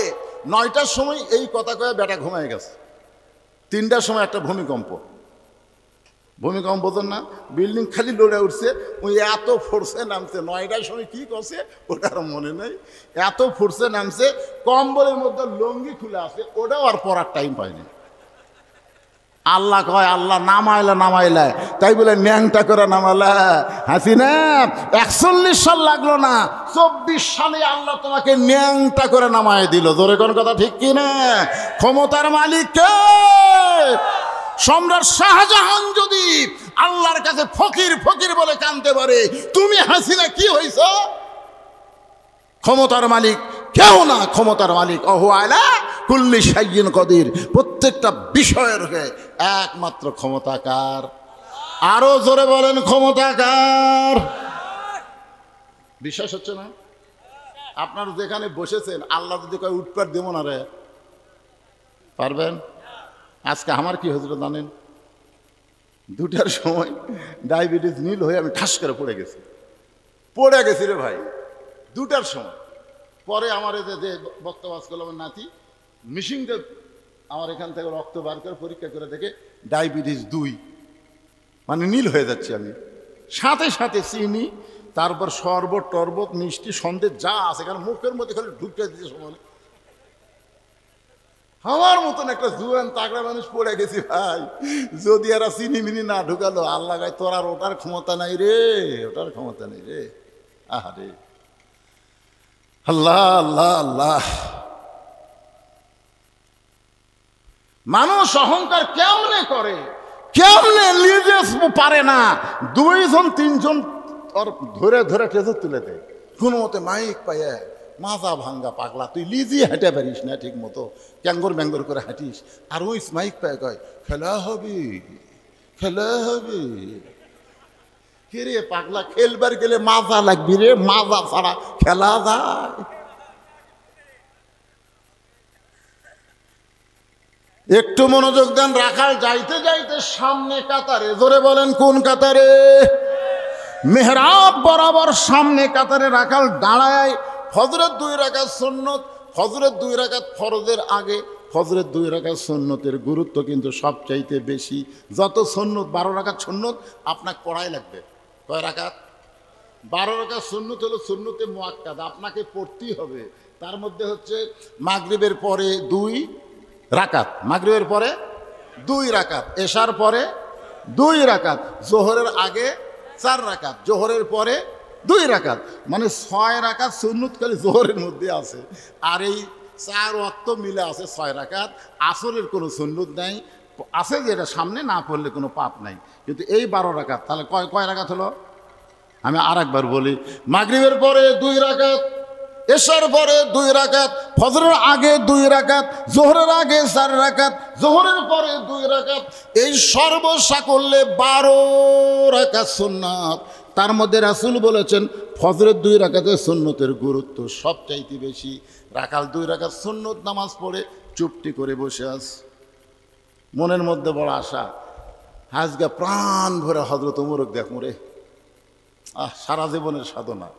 রাখাল যেখানে বসে আছে, একজন সাহাবী মসজিদের মধ্যে ঢুকে দেখে জায়গা দখল। যে সাহাবী মসজিদের মধ্যে ঢুকে দেখে জায়গা দখল, ওই সাহাবীর নাম হলো ওসমান গনি। ধরে বলেন নাম কি? ওসমান গনি। কয় কে রে, আমার জায়গা, এটা কে বসে আছে রে? এখন আপনারা বলেন তো ভাই, একমাত্র ইমামের জায়গা ছাড়া মসজিদে কারোর জায়গা নির্দিষ্ট আছে? কিন্তু ওসমান গনি কেন বলতেছে যে আমার জায়গাত কে বসে আছে? এটা বলার পিছনে কারণ হলো রাসূলের হাদিস। আল্লাহ রাসূল বলতেছেন, খুব মনোযোগ দিয়ে শুনবেন, আমি যতদিন ইমামতি করব, আমি বরাবর যিনি পিছনে থাকবে তার নাম হলো আবু বকর। তার নাম কি? আবু বকর যখন ইমামতি করবে, আবু বকর বরাবর যিনি পিছনে দাঁড়াবে তার নাম হলো উমর। উমর যতদিন ইমামতি করবে, উমর বরাবর পিছনে যিনি দাঁড়াবে তার নাম হলো ওসমান। ওসমান যতদিন ইমামতি করবে, ওসমান বরাবর পিছনে যিনি থাকবে তার নাম হলো হযরত আলী। হযরত আলী যখন ইমামতি করবে, আলী বরাবর পিছনে। এ কথা বলে রাসূল কারো আর নাম কয় না। সাহাবীরা বললেন, হুজুর তাহলে হযরত আলী যখন ইমামতি করবে, আলী বরাবর পিছনে কে দাঁড়াবে? রাসূল বললেন, মা ইয়ানতিকু আনিল হাওয়া ইন হুয়া ইল্লা ওয়াহয়ুন ইউহা। আমি নবী ততক্ষণ পর্যন্ত বলতে পারি না যতক্ষণ আল্লাহ আমাকে না বলায়। এ আলী পর্যন্তই হলো খোলাফায়ে রাশিদিন। এ আলী পর্যন্ত কি? খোলাফায়ে রাশিদিন। তাহলে হযরত উমর যখন ইমামতি করবে, উমর বরাবর কে দাঁড়াবে? সবাই কন না কেন, কে দাঁড়াবে? কিন্তু যাকে জায়গা দখল। নবী বলেছেন, আল হায়াউন ওসমান। ওসমানের শরমও বেশি, নরমও বেশি। ওসমান দেখতেছি একটা ভাই যখন বসে আছে, বসার সাইজও ভালো। বসার সাইজ মসজিদে কিন্তু বসার সাইজ 2-1টা দেখবেন বেয়া সাইজ না, 2-1টা বেয়া সাইজ আর বসে না, বসে টুকটাক ধরে বসে। কে রে নামাজের শুরুতে বসতো তো টোপন ধরে দেখি দেখি লেটা ফেলে বসছে, না ইঙ্গা হাঁটু ধরে বসছে, তত ঘুম ধরবি। এত সুন্দর হয়ে বসে আছে। ওসমান গনি দেখে রাখা, বুঝতে পারেনি তো রাখা ফাঁক আছে, একটু ফাঁক আছে, এই ফাঁকের মধ্যে ফজরের 2 রাকাত সুন্নত নামাজ পড়ে ওসমান গনি রাখালের দিকে 3 বার তাকাছে। জোরে বলেন কয়বার? একটা মূর্খ মানুষের দিকে কেউ যদি বারবার তাকায়, আপনি বলেন তো মানুষ খুশি হবে না রাগ করবে? হ্যাঁ, শিক্ষিত মানুষের দিকে বারবার তাকান, ওই ব্যাপার হবে না। কিন্তু একটা অটো ভ্যানালার দিকে যদি 3 বার তাকান, হুজুর কি গাড়ি নিয়ে তোলেন তো খুব মশান হতো নাকি? হযরত ওসমান গনি রাখালের দিকে 3 বার তাকাইছে। রাখাল ছিল, এই মিয়া বারবার আমার দিকে তাকাও কেন মিয়া? ওসমান গনি চোখের পানি বের করে বলছে, ভাইজান আমি কোনোদিন আপনাকে সামনে কাতারে দেখি নাই, আজকে প্রথম দেখতেছি, এ কারণে বারবার একটু তাকায়। বলে আমি সামনে কাতারে কেন আসবো? আমি বারান্দাত নামাজ পড়ি, আমি হলাম একজন রাখাল। যেই বলেছে আমি একজন রাখাল, ওসমান গনি মুচকি মুচকি হাসতেছে। মুচকি মুচকি হাসার কারণ হলো রাখাল যারা হবে তাদের ভাষা নরম না, তাদের ভাষা গরম হওয়া লাগবে। আপনি যদি গরু ছাগল মাঠে নিয়ে যান, আপনার গরু যদি মানুষের আবাদের দিকে যায়, আর আপনি যদি বলেন বাবা গরু, বাবা গরু ওদিকে যাস না বাবা, ওদিকে আলুর ক্ষেত আছে বাবা, এরকম বাবা শোনা করে গরু শুনবে। আর যদি বলে এই গরু, আর এক ধাপ যদি সামনে যায়, গরু কিন্তু মানুষের চাইতে শোনে ভালো। গরু ঘাড় কাট করে দেখে, ওরে বাবা রাখাল আমার লাঠি ঝাঁকাচ্ছে রে। এই জন্য আল্লাহ রাসূল বলেছেন, প্রত্যেকটা অভিভাবককে আমি আল্লাহ তাআলা রাখালের দায়িত্ব দিয়ে দুনিয়াতে প্রেরণ করেছে। আল্লাহর পক্ষ থেকে বলা হয়েছে প্রত্যেকটা অভিভাবককে আল্লাহ রাখালের দায়িত্ব দিয়া, কিসের দায়িত্ব? রাখালের দায়িত্ব দিয়ে দুনিয়াতে প্রেরণ করেছে। এখন হয়তো আপনারা চিন্তা করতেছেন, হুজুর আমার বাড়িতে কোনো গরু নাই, আমার বাড়িতে কোনো ছাগল নাই, তাহলে আমি কার রাখালি করব? আপনি চোখ বন্ধ করে দেখেন, আছে আছে 42 বছর একটা গাভী আছে, 22 বছরের একটা আইডিয়া আছে, 17 বছর একটা বকনা আছে। 42 বছরের গাভী হলো আপনার বউ, আইডিয়া হচ্ছে আপনার বেটা, আর বকনা হচ্ছে আপনার মেয়ে। আপনি বলেন তো, আপনার বউ, আপনার ছেলে, আপনার মেয়ের উপরে আপনার রাখালি করার দায়িত্ব আছে না নাই? রাখালি মানে কি? ওই যেন পরের আবাদ না খায়, জোরে কোন কথা ঠিক কিনা? ওই যেন বাংলাদেশের চ্যানেল ছাড়া হিন্দুকের স্টার জলসা না দেখে, জোরে কথা কন না কেন রে ভাই? ওই যেন সুন্নতি পোশাক পরা ছাড়া ওই কাফের বেঈমানদের পোশাক যেন না পরে, ওর পোশাক যেন টাকনুর উপরে থাকে, টাকনুর তলে যেন না যায়। ওই রাখালি করতে গিয়ে ওই আপনার মেয়ে যেন পর্দার মধ্যে থাকে, ও যেন বেপর্দা না হয়। এই হিসাবে আপনাকে রাখালি করার দরকার আছে না নাই? জোরে কোন আছে না নাই? আপনি সামনে কাতারে জোহরের নামাজ আদায় করলেন, আপনি আল্লাহর বান্দা, তকবীরুলের সাথে সামনে কাতারে জোহর নামাজ আদায় করলেন। তো জোহর নামাজ আদায় করে বাড়ি গিয়ে দেখেন আপনার বউ 3 তরকারি গরম ভাত আপনার সামনে দিছে, আপনি দোয়া পড়তেছেন, আল্লাহুম্মা বারিক লানা ফিমা রাযাকতানা ওয়া কিনা আযাবান নার। বিসমিল্লাহ বলে ভাত যখন মুখত দিবেন, তখন আপনার বিবেক বলতেছে, কে রে হুজুর, এই 3 তরকারিতে গরম ভাত দিছে, আর তুই দোয়া দরুদ করে ভাত খাচ্ছিস, যে ভাত পাক করে তোকে দিল উনি নামাজ পড়ছে কিনা শুনবি না? তখন ভাত রাখা বলতেছে, কে গো নামাজ? গোসলই করিনি। উল্টা বলতেছে, আমি গোসলই করিনি। এত কামের মধ্যে গোসল করার টাইম পাওয়া যায়? তখন আপনি ভাত রেখে বলবেন, গোসল কর, নামাজ পড়। একটা বেনামাজির হাতে আমি নামাজি খাবো না রে। কাজে এই রাখালি করে দেখেন, ওই দৌড়ে দেয় গোসল করে জোহর নামাজ পড়ে আপনার সামনে যখন আসে বলবে এখন খান, তখন আপনি বলবেন হুন্না লিবাসুল্লাকুম ও আনতুম লিবাসুল্লাহ হুন্না। একলা খাবো না, 2 জন মিলে খাবার চাই, এক থালি 2 জন। বউ আপনারে খাওয়াবে, আপনি বউরে খাওয়াবেন। ফেরেশতারা বলবে, আল্লাহ খবর কি? আল্লাহ বলতেছেন, স্বামী স্ত্রী 2টাই একসাথে জান্নাতি। আপনি ফজরের নামাজ পড়বার যাচ্ছেন, কিন্তু আপনার আগে আপনার ছেলে 3টা পর্যন্ত আর্জেন্টিনার খেলা দেখছে। আপনার ছেলে 3টা পর্যন্ত আর্জেন্টিনার খেলা দেখছে, আর ফজর আজান শোনার পরে ওই ল্যাপের মধ্যে ঢুকে গেছে। কে? আপনি কি রাখালি করবেন না? বিড়াল যেমন ইন্দু, আমার কথা দিকে তাকান, বিড়াল যেমন ইন্দুর ধরে চুপি চুপি ঘরের মধ্যে যান, ল্যাপটা খেলি টান দেওয়ার পরে ছেলে লাভ ধরে বলবে, আব্বা আহ আহ করতেছেন কেন? বলে ল্যাপের মধ্যে তোর সাইজ আর সকালবেলা সাইজ থেকে কুত্তার সাইজ একই সাইজ রে। তুই আমার সন্তান হয়ে ফজর আযান শুনে ল্যাপের মধ্যে থাকবি? ওঠ, ওযু কর, নামাজ পড়। জোর করে যখন আপনার ছেলেকে ওযু করে মসজিদে নিয়ে যাবেন, ফেরেশতা বলবে, আল্লাহ খবর কি? আল্লাহ বলতেছে, বাপ বেটা 2টাই জান্নাতি। জোরে কান সুবহানাল্লাহ। আপনার 17 বছরের মেয়ে আছে, আপনি একজন বাবা হয়ে বলেন তো, আপনার মেয়েকে আপনি পরিমণি বানাবেন না ফাতেমা বানাবেন? আপনি একজন বাবা, বাবা হিসাবে আপনি চিন্তা করেন, আপনার মেয়েকে আপনি পরিমণি করবেন না ফাতেমা করবেন? এই সিদ্ধান্ত আপনাকেই নেওয়া লাগবে। কারণ বিবাহের আগে মেয়ে যতদিন বাপের বাড়ি থাকবে, বাবাকে মেয়ের দিকে রাখালি করার দরকার আছে না নাই? মাত্র 9 বছর, মাত্র 9 বছরের ফাতেমা ঘরের মধ্যে হাতের মধ্যে চুড়ি দিয়ে, 2টা চুড়ি দিয়া মুসকে মুসকে হাসতেছে।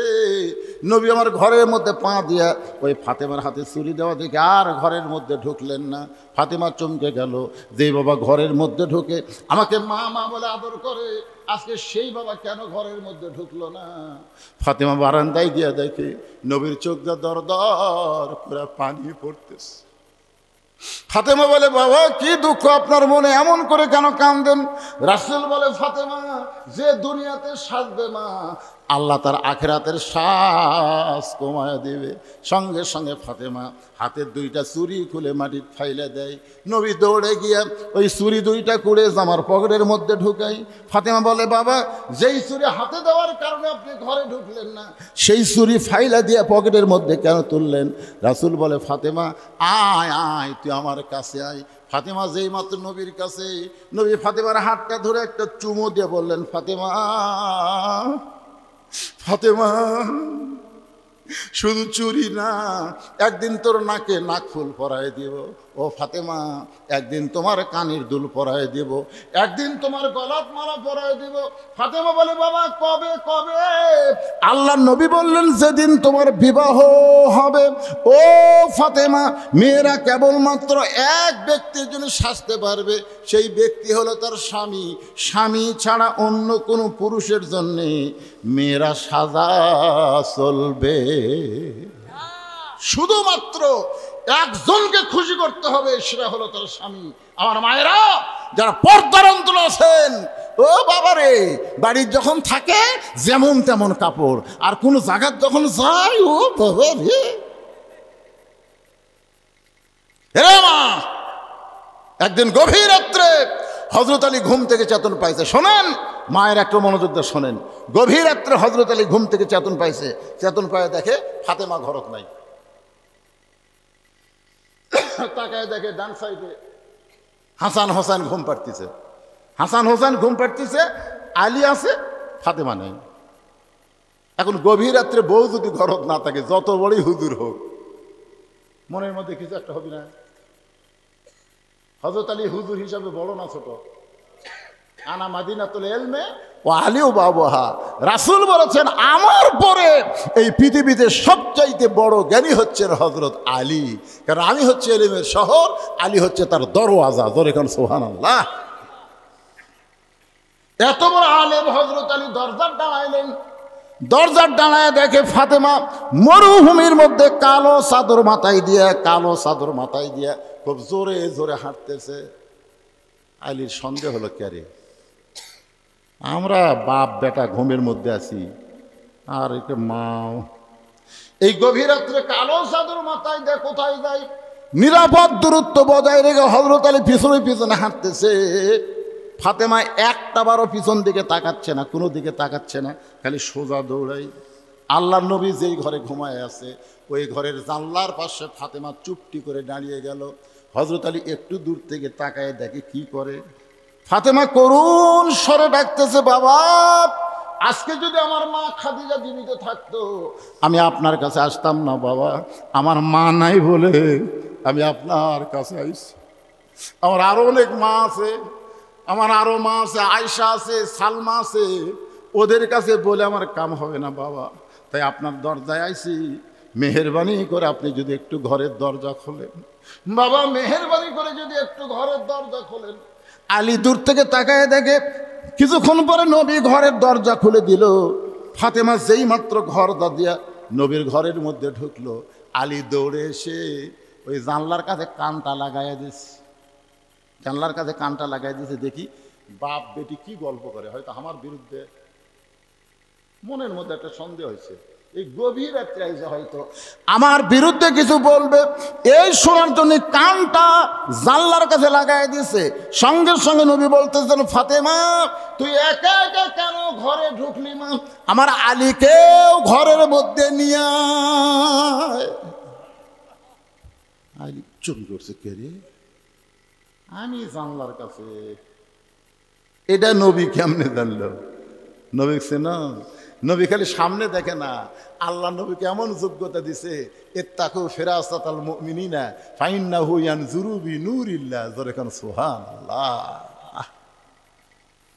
আল্লাহর ওলিদের কাছে গেলে এই ইলমটা পাবেন, এই নূর পাবেন, ইলমে লাদুন্নি পাবেন। জোরে বলেন কথা ঠিক কিনা? হ্যাঁ, ওলি ছাড়া ওই লাগামহীন ঘোড়া যেমন ইচ্ছা মতো চলে, এই জন্য আল্লাহ কোরআনে বলেছেন, ওয়াকুনু মা'আস সাদিকিন।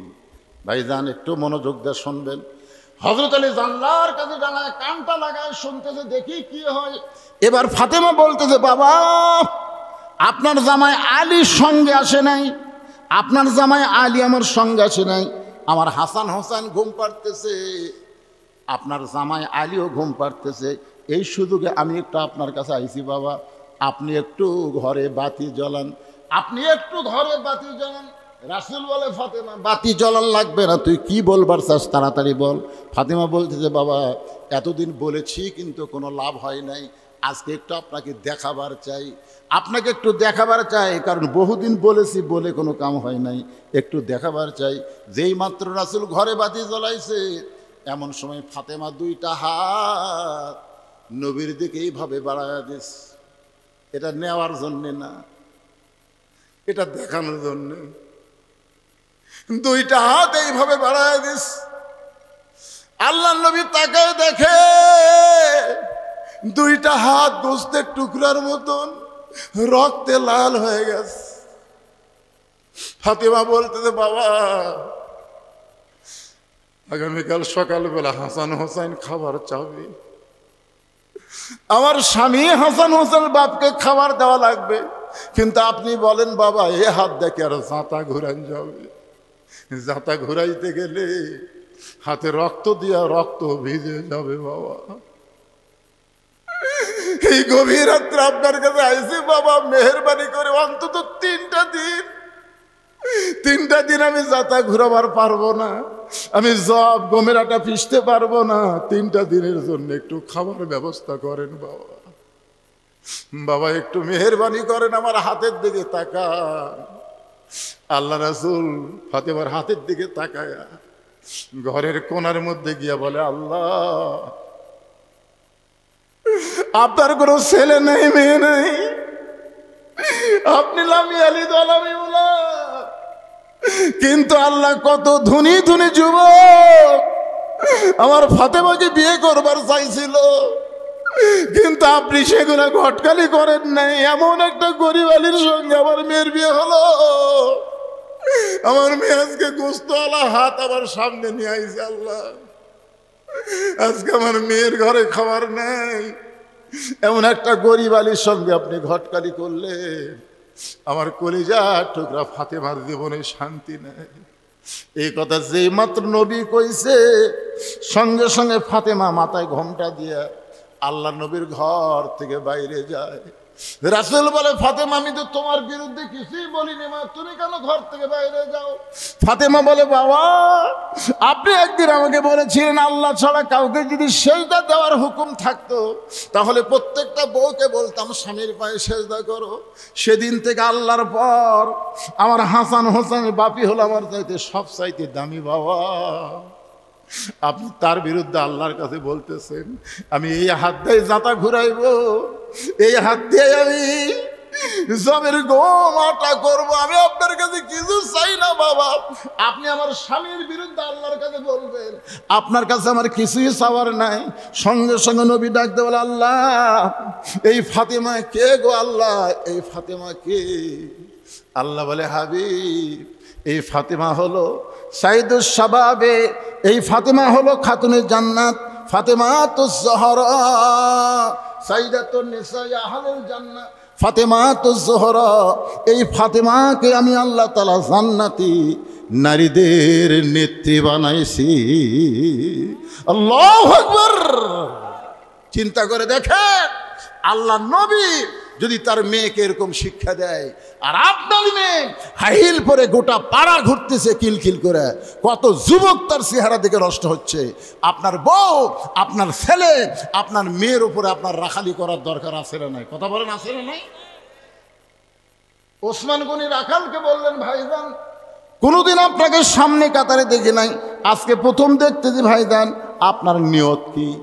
রাখাল বলতেছে আমার নিয়ত হলো দেখার জন্য আসছি, আমি বারান্দার নামাজ পড়ি দেখা যায় না, এই জন্য আজকে সামনে কাতারে দেখার জন্য আসছি, দেখা হলেই চলে যাবো ভাই, আর কোনোদিন কষ্ট করে এই সামনে কাতারে আসবো না, বারান্দা থাকলে যে দেখা যায় না, এই জন্য আমি দেখার জন্য সামনে কাতারে যাচ্ছি, দেখা আজকে হয়ে গেলেই আমি আর আসবো না। ওসমান গনি বলতেছে আজকে তোমার দেখা হবে তার গ্যারান্টি কি? রাখাল কয় পাগলা নাকি, আমার চোখের পাওয়ার ভালো, দেখা হবে না মানে আমার সামনে থাকবি আর আমি দেখবো না? ওসমান গনি বলে ভাইজান তোমার চোখের পাওয়ার ভালো, সেজন্য তুমি দেখতে পাবা, কিন্তু আমি কয়েক বছর হলে সামনে কাতারে নামাজ পড়তেছি, এখন পর্যন্ত আমি দেখতে পাইনি, এখন পর্যন্ত আমার ভাগ্যে দেখা হয়নি ভাই। কারণ ওসমান গনি যাকে দেখার জন্য সামনে কাতারে নামাজ পড়ে, তিনি হলেন নামাজের মালিক আল্লাহ।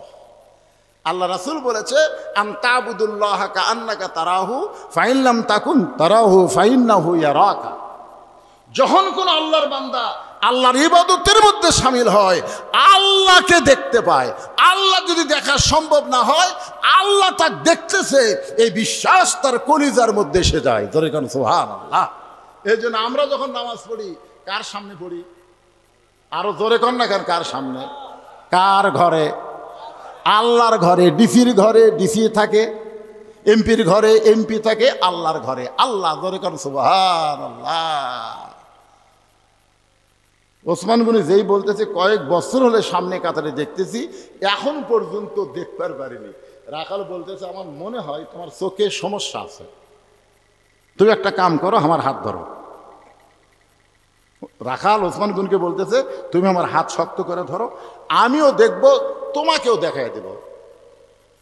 যেই বলছে তুমি আমার হাত শক্ত করে ধরো, আমিও দেখব, তোমাকেও দেখাই দেব, সঙ্গে সঙ্গে আল্লাহর কোরআন ওসমান গনিকে বলতেছে, ইয়া আইয়ুহাল্লাযীনা আমানুত্তাকুল্লাহ ওয়া কুনু মা'আস সাদিকিন। রে ঈমানদার বান্দারা, আল্লাহর ভয় যদি কলিজার মধ্যে রাখতে চাও, তাহলে তোমরা সত্যবাদীর সাথী হও, সত্যবাদীর দল করো, সত্যবাদীর মার্কাত সিল মারো। এই সিল মারার কথা কলি, আর ঠিক করছেন না, আর ঠিক নাই। কটা রান্না কেন? আমার এলাকায় গত ইউনিয়ন পরিষদ নির্বাচনে এক পাকা মার্কা টান আছে। ধরেন কি মার্কা? তা আমি একজনকে বললাম, কে রে ভাই, পাকা মার্কার খবর কি? বলে, হুজুর, আমি আমার জীবনে এক ওয়াক্ত নামাজ কাজা দেখিনি। ওই কোনোদিন নামাজ কাজা করছে আমার জীবনের। বাড়ির পাশে লোক বলতেছে, হুজুর, যেদিন থেকে দাড়ি উঠছে সেদিন থেকে দাড়ি থছে, ওই দাড়িতে কোনোদিন খুন লাগায়নি। হুজুর, ওই কোনোদিনও শার্ট পাঞ্জাবি গাওয়াত দেয়নি, সবসময় দুব্বা গাওয়াত দেওয়া থাকে। আচ্ছা, কারুর দোকানত বাকি না? কোনো দোকান কোনো বাকি থাকে না, দরকার না খায় থাকে, কিন্তু কারুর কাছে কোনো বাকি নেই, কারোর সাথে কোনো ছল চাতুরি নেই। তো মাশাআল্লাহ, খুব ভালো মানুষ। বারে ভোটের দিনে যখন ভোট গোনা হলো, গোটাল ইউনিয়ন মিলা পাশে 227টা। ভালো মানুষ ভোট পাশে কয়টা?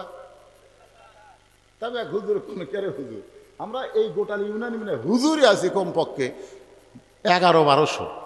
তাহলে 207 ভোট পেল, তার মানে তখন বলছে যে হুজুর, ভালো মানুষ হোক, আর কেউ ভোট দেয় না। কি হাসতেছেন? কোরআনে খালি ওয়াজ শুনবেন, খালি কোরআনের ওয়াজ শুনবেন। এই বাংলাদেশে আল্লাহর কোরআনকে আমাদের জীবনে দেখার নিয়ত করা লাগবে। জোরে করেন, কথা ঠিক? এবার ওসমান গনি রাখালের হাতটা ধরে বসে আস। কিছুক্ষণ পরে মুয়াজ্জিন সাহেব নামাজের যখন জামাতের সময় হয়েছে, এমন সময় আকামত দেওয়া শুরু করছে। এই ছেলে ফেলেগুলো দৌড়ায়, এরা কোন?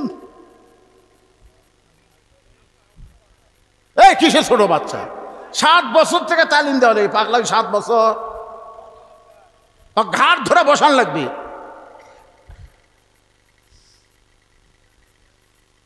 খোঁজলে দেখেন, ওই দৌড়াদৌড়ি করার কারণ হলো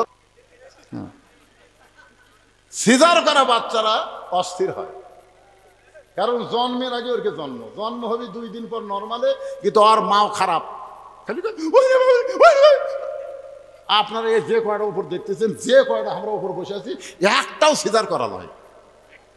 কোন তো আমরা সিজার করা? তাহলে আগেকার মায়ের আমরা গল্প শুনছি, কি বলবো প্রসবের কথা, মা বিনে সেই ব্যথা কেউ তো বুঝিবে না, মাজন ঠেকিয়া সন্তানের দায়, অকালে মা মোরা যায়, কেন সে মায়ের ভক্তি করবা না, এমন দরদি হবে কেউ হবে না আমার মা গো।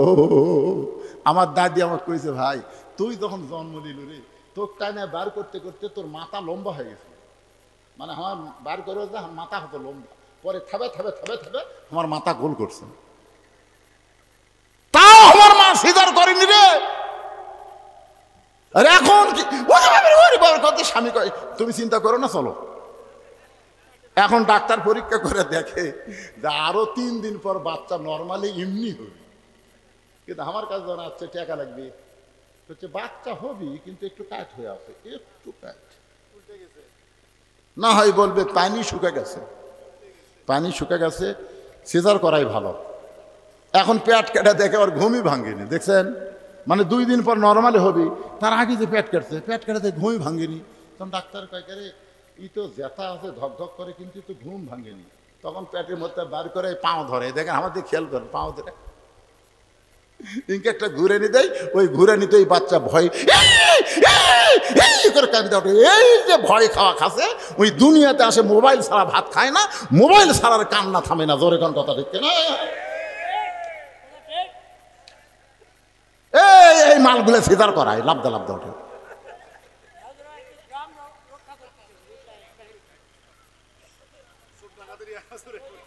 আচ্ছা আচ্ছা, আরে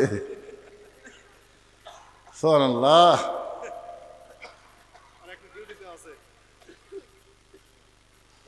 না আর বেশি সময় হবে না, বুঝছেন?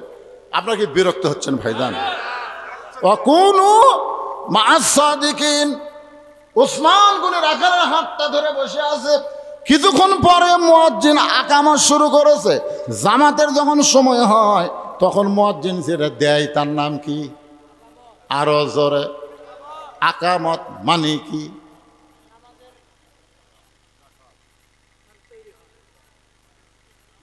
কামাত থেকে আকামত। আকামত দিলে বসে থাকা না খাড়া হওয়া? কতক্ষণ বসে থাকা না খাড়া হওয়া? আর আমাদের কতগুলো লোক চেয়ারে বসেই থাকে। আপনাকে এলাকাত নাই, আমার এলাকার 2-1 জন চেয়ারে বসে থাকে। ওই লোকটা হেঁটে হেঁটে আসছে, পারে ওই হেঁটে হেঁটে আসে। ওই কয়েকদিন আগে একটা হাট করলো, 10 শেয়ার বাজার ব্যাগ নিয়ে হাঁটতেছে। বাজারও হাঁটে, বাড়িতে হাঁটে আসে। 10 টাকা ভেনা লাগ না দেখো, এই 1 কিলো আমি হাঁটাই পারি রে। এত হাঁটে, এত বাজার করে, মসজিদে এসে বলে শরীরে বল পাই না ভাই, শরীরে বল পাই না। আপনারা বলেন তো, কাতার সোজা করা লাগবে না? কাতার সোজা করবে গেলে চেয়ার যদি থাকে কি হবে? ওই কাতার সোজা হবে? এই জন্য কত্তামাদিস সালাহ একটু খেয়াল করবেন। আকামত যখন শুরু করেছে সঙ্গে সঙ্গে হযরত ওমর মেহরাবের মধ্যে ঢুকেছে। যেই হযরত ওমর মেহরাবের মধ্যে ঢুকেছে,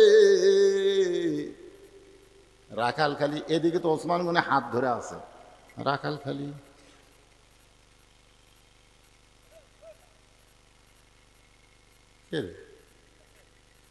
তো আমি তওবা পড়াছি রে, এটা কি তো মুনাফিক করছি, এটাই তো একই সাইজ বাড়ায়। যেই মুয়াজ্জিন বলছে কতকামাদিস সালাহ, সঙ্গে সঙ্গে রাখাল আল্লাহু আকবার।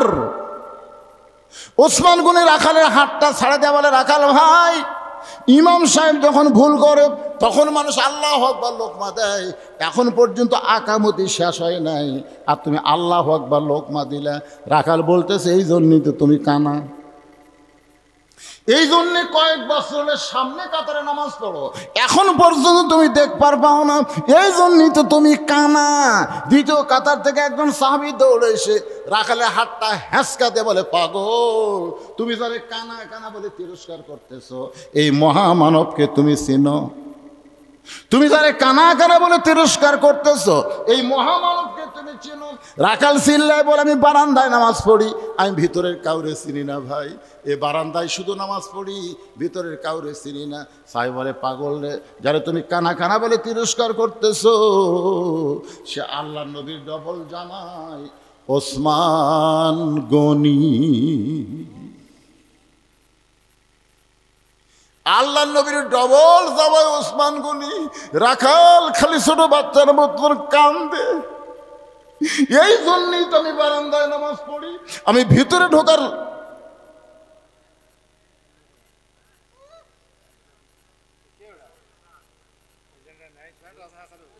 হ্যাঁ কোনো লড়াছড়া নাই, কোনো লড়াছড়া নাই ভাইজান। হ্যাঁ সবাই জিকির করেন, জিকির করেন, আল্লাহর জিকির করেন। আল্লাহ আল্লাহ আল্লাহ আল্লাহ লা ইলাহা ইল্লাল্লাহ। এই জিকির করতে আপত্তি আছে? হ্যাঁ জিকির করেন বাবা, জিকির করেন। আর এই জেনারেটর যা আছে তাড়াতাড়ি দেন, তাড়াতাড়ি দেন।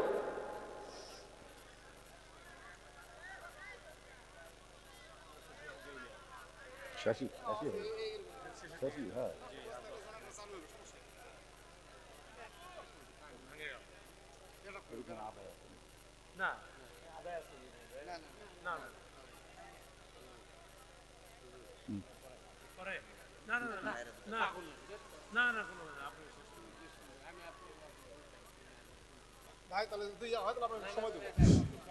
আচ্ছা ঠিক আছে।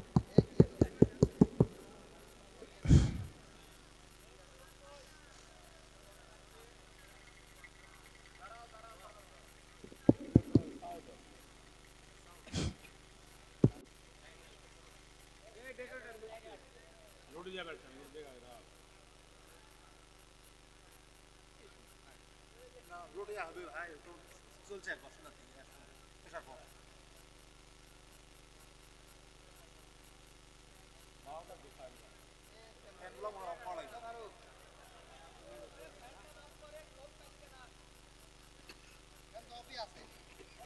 ওটা লয়, ওটা লয়।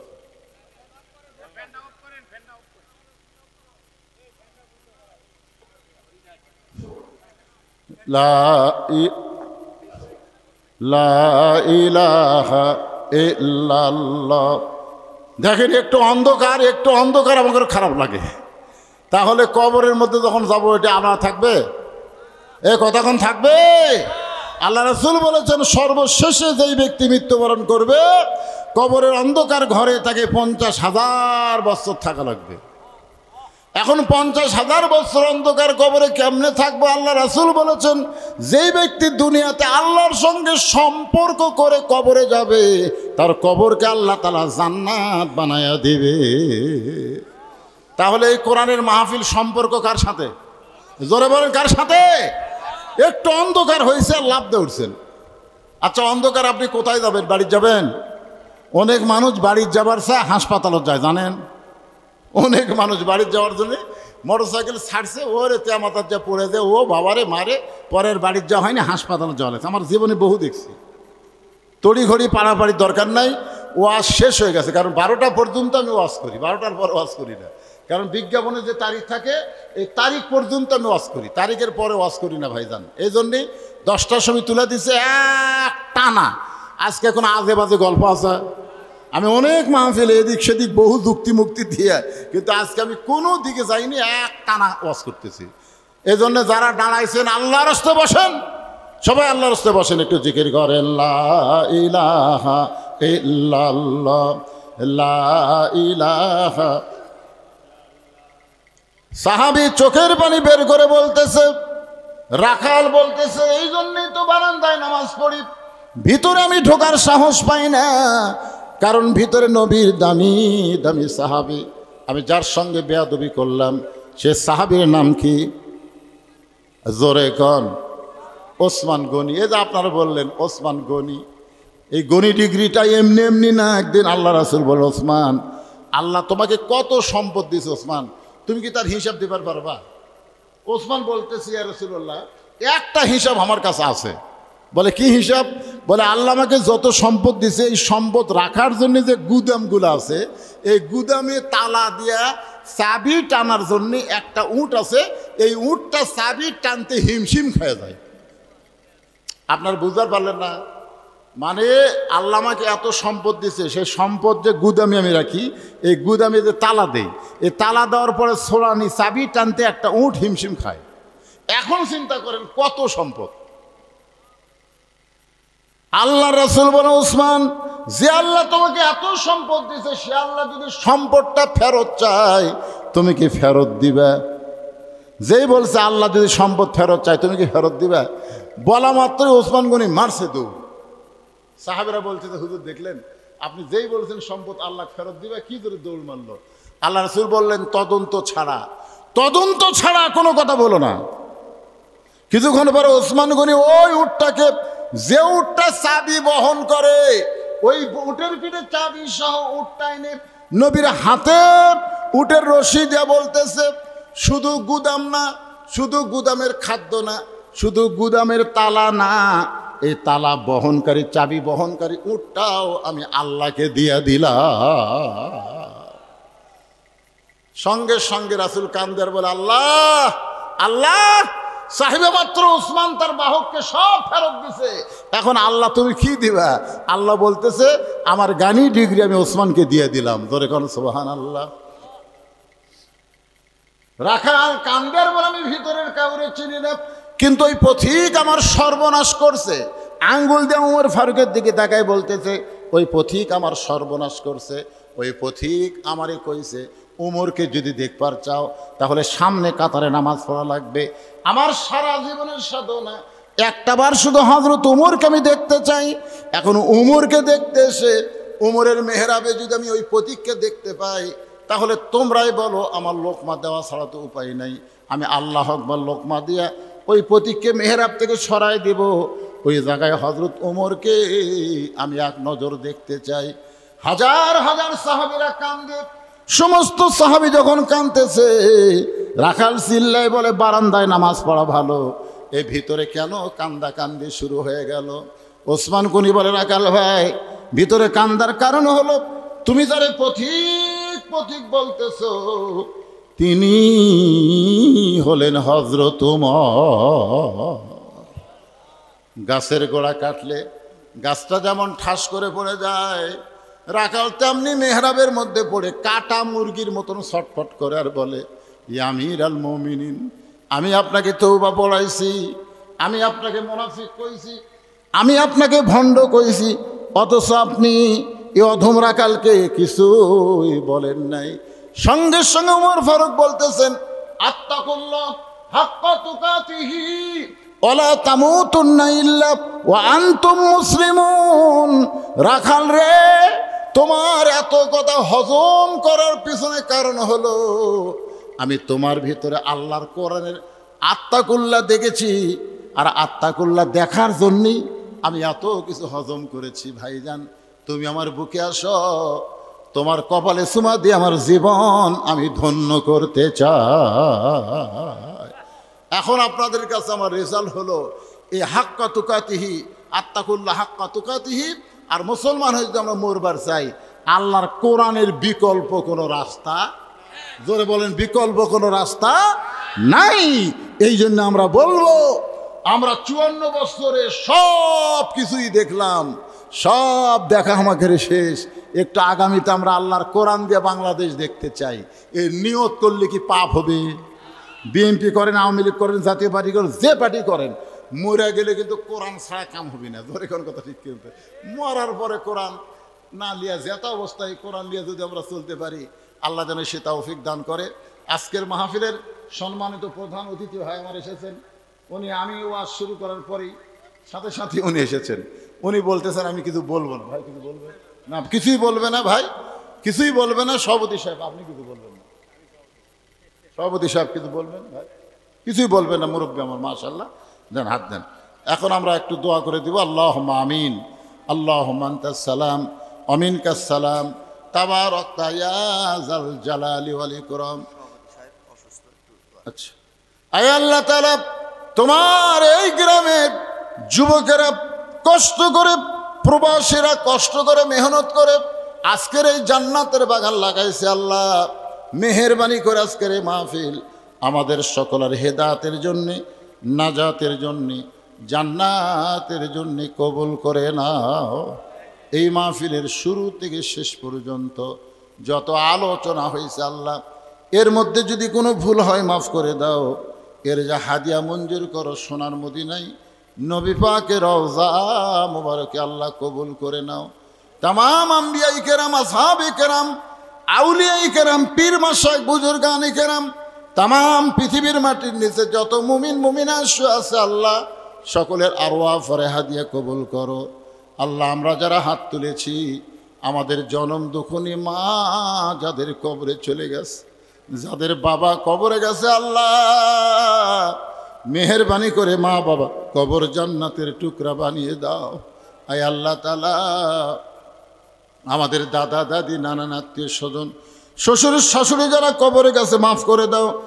এই গ্রামের গোরস্থানে যত মুর্দা শুয়ে আছে আল্লাহ কবরকে জান্নাতের টুকরা বানায় দাও। আল্লাহ আমরা সবাই ফিলিস্তিনের মুসলমানের জন্য প্রাণ খুলে একটু দোয়া করব। আল্লাহ রে আজকে ফিলিস্তিনের গাজায় ফিলিস্তিনে এত মানুষকে তারা হত্যা করতেছে, এত মুসলমান শিশু বাচ্চাদেরকে তারা মারতেছে। আল্লাহ গোটা বাংলাদেশ সহ পৃথিবীর সমস্ত মুসলমান এই ফিলিস্তিনের মুসলমানের পক্ষ নিয়ে আন্দোলন করতেছে। আল্লাহ মুসলমানের চোখের পানির দিকে তাকায়, তুমি যদি তোমার কাবা ঘর ধ্বংস করতে এসেছিল আব্রাহা আবাবিল পাখি দিয়ে, তুমি যদি আব্রাহা বাদশাকে ধ্বংস করতে পারো, আল্লাহ তোমার পক্ষের আবাবিলের শক্তি দিয়ে গোটা পৃথিবীর মানচিত্র থেকে ইসরায়েলকে আল্লাহ তুমি ধ্বংস করে দাও। আল্লাহ ইহুদির বাচ্চাদেরকে তুমি ধ্বংস করে দাও। আল্লাহ আল্লাহ আল্লাহ ফিলিস্তিনে যারা জীবন দিল, জীবন দিচ্ছে আল্লাহ, সব জীবন দেওয়াকে তুমি শাহাদত হিসাবে কবুল করে নাও। আল্লাহ আমার বাংলাদেশের ছাত্র জনতা জীবন দিয়ে ফ্যাসিস মুক্ত একটা বাংলাদেশ করে দিয়েছে। আল্লাহ তাদেরকে তুমি শহীদ কবুল করো। যারা পঙ্গু অবস্থায় আছে হাসপাতালে তাদেরকে সুস্থতা দান করো। আজকের মাহফিলের সম্মানিত সভাপতি অসুস্থ অবস্থায় আছে, আল্লাহ সুস্থ করে দাও। আমি নিজেও অসুস্থ, আমার মতো যারা অসুস্থ হাত তুলেছে আল্লাহ সবাইকে সুস্থতার নিয়ামত দান করো। আজকের মাহফিলের সম্মানিত প্রধান অতিথি কবুল করো, বিশেষ অতিথি কবুল করো, সম্মানিত অতিথিদের কবুল করো। আমার মা বোনদেরকে আল্লাহ তুমি কবুল করো। আমার মা বোনদেরকে মা ফাতেমার চরিত্র দিও। আমার মা বোনদেরকে পর্দা নিশে আল্লাহ তুমি কবুল করো। আল্লাহ মেহেরবানি করে কে কোন নিয়তে হাত তুলেছে আল্লাহ সকলের নেক নিয়ত নেকাশাকে পূরণ করে মৃত্যুর সময় জবানে জারি করে দিও লা ইলাহা ইল্লাল্লাহু মুহাম্মাদুর রাসূলুল্লাহ।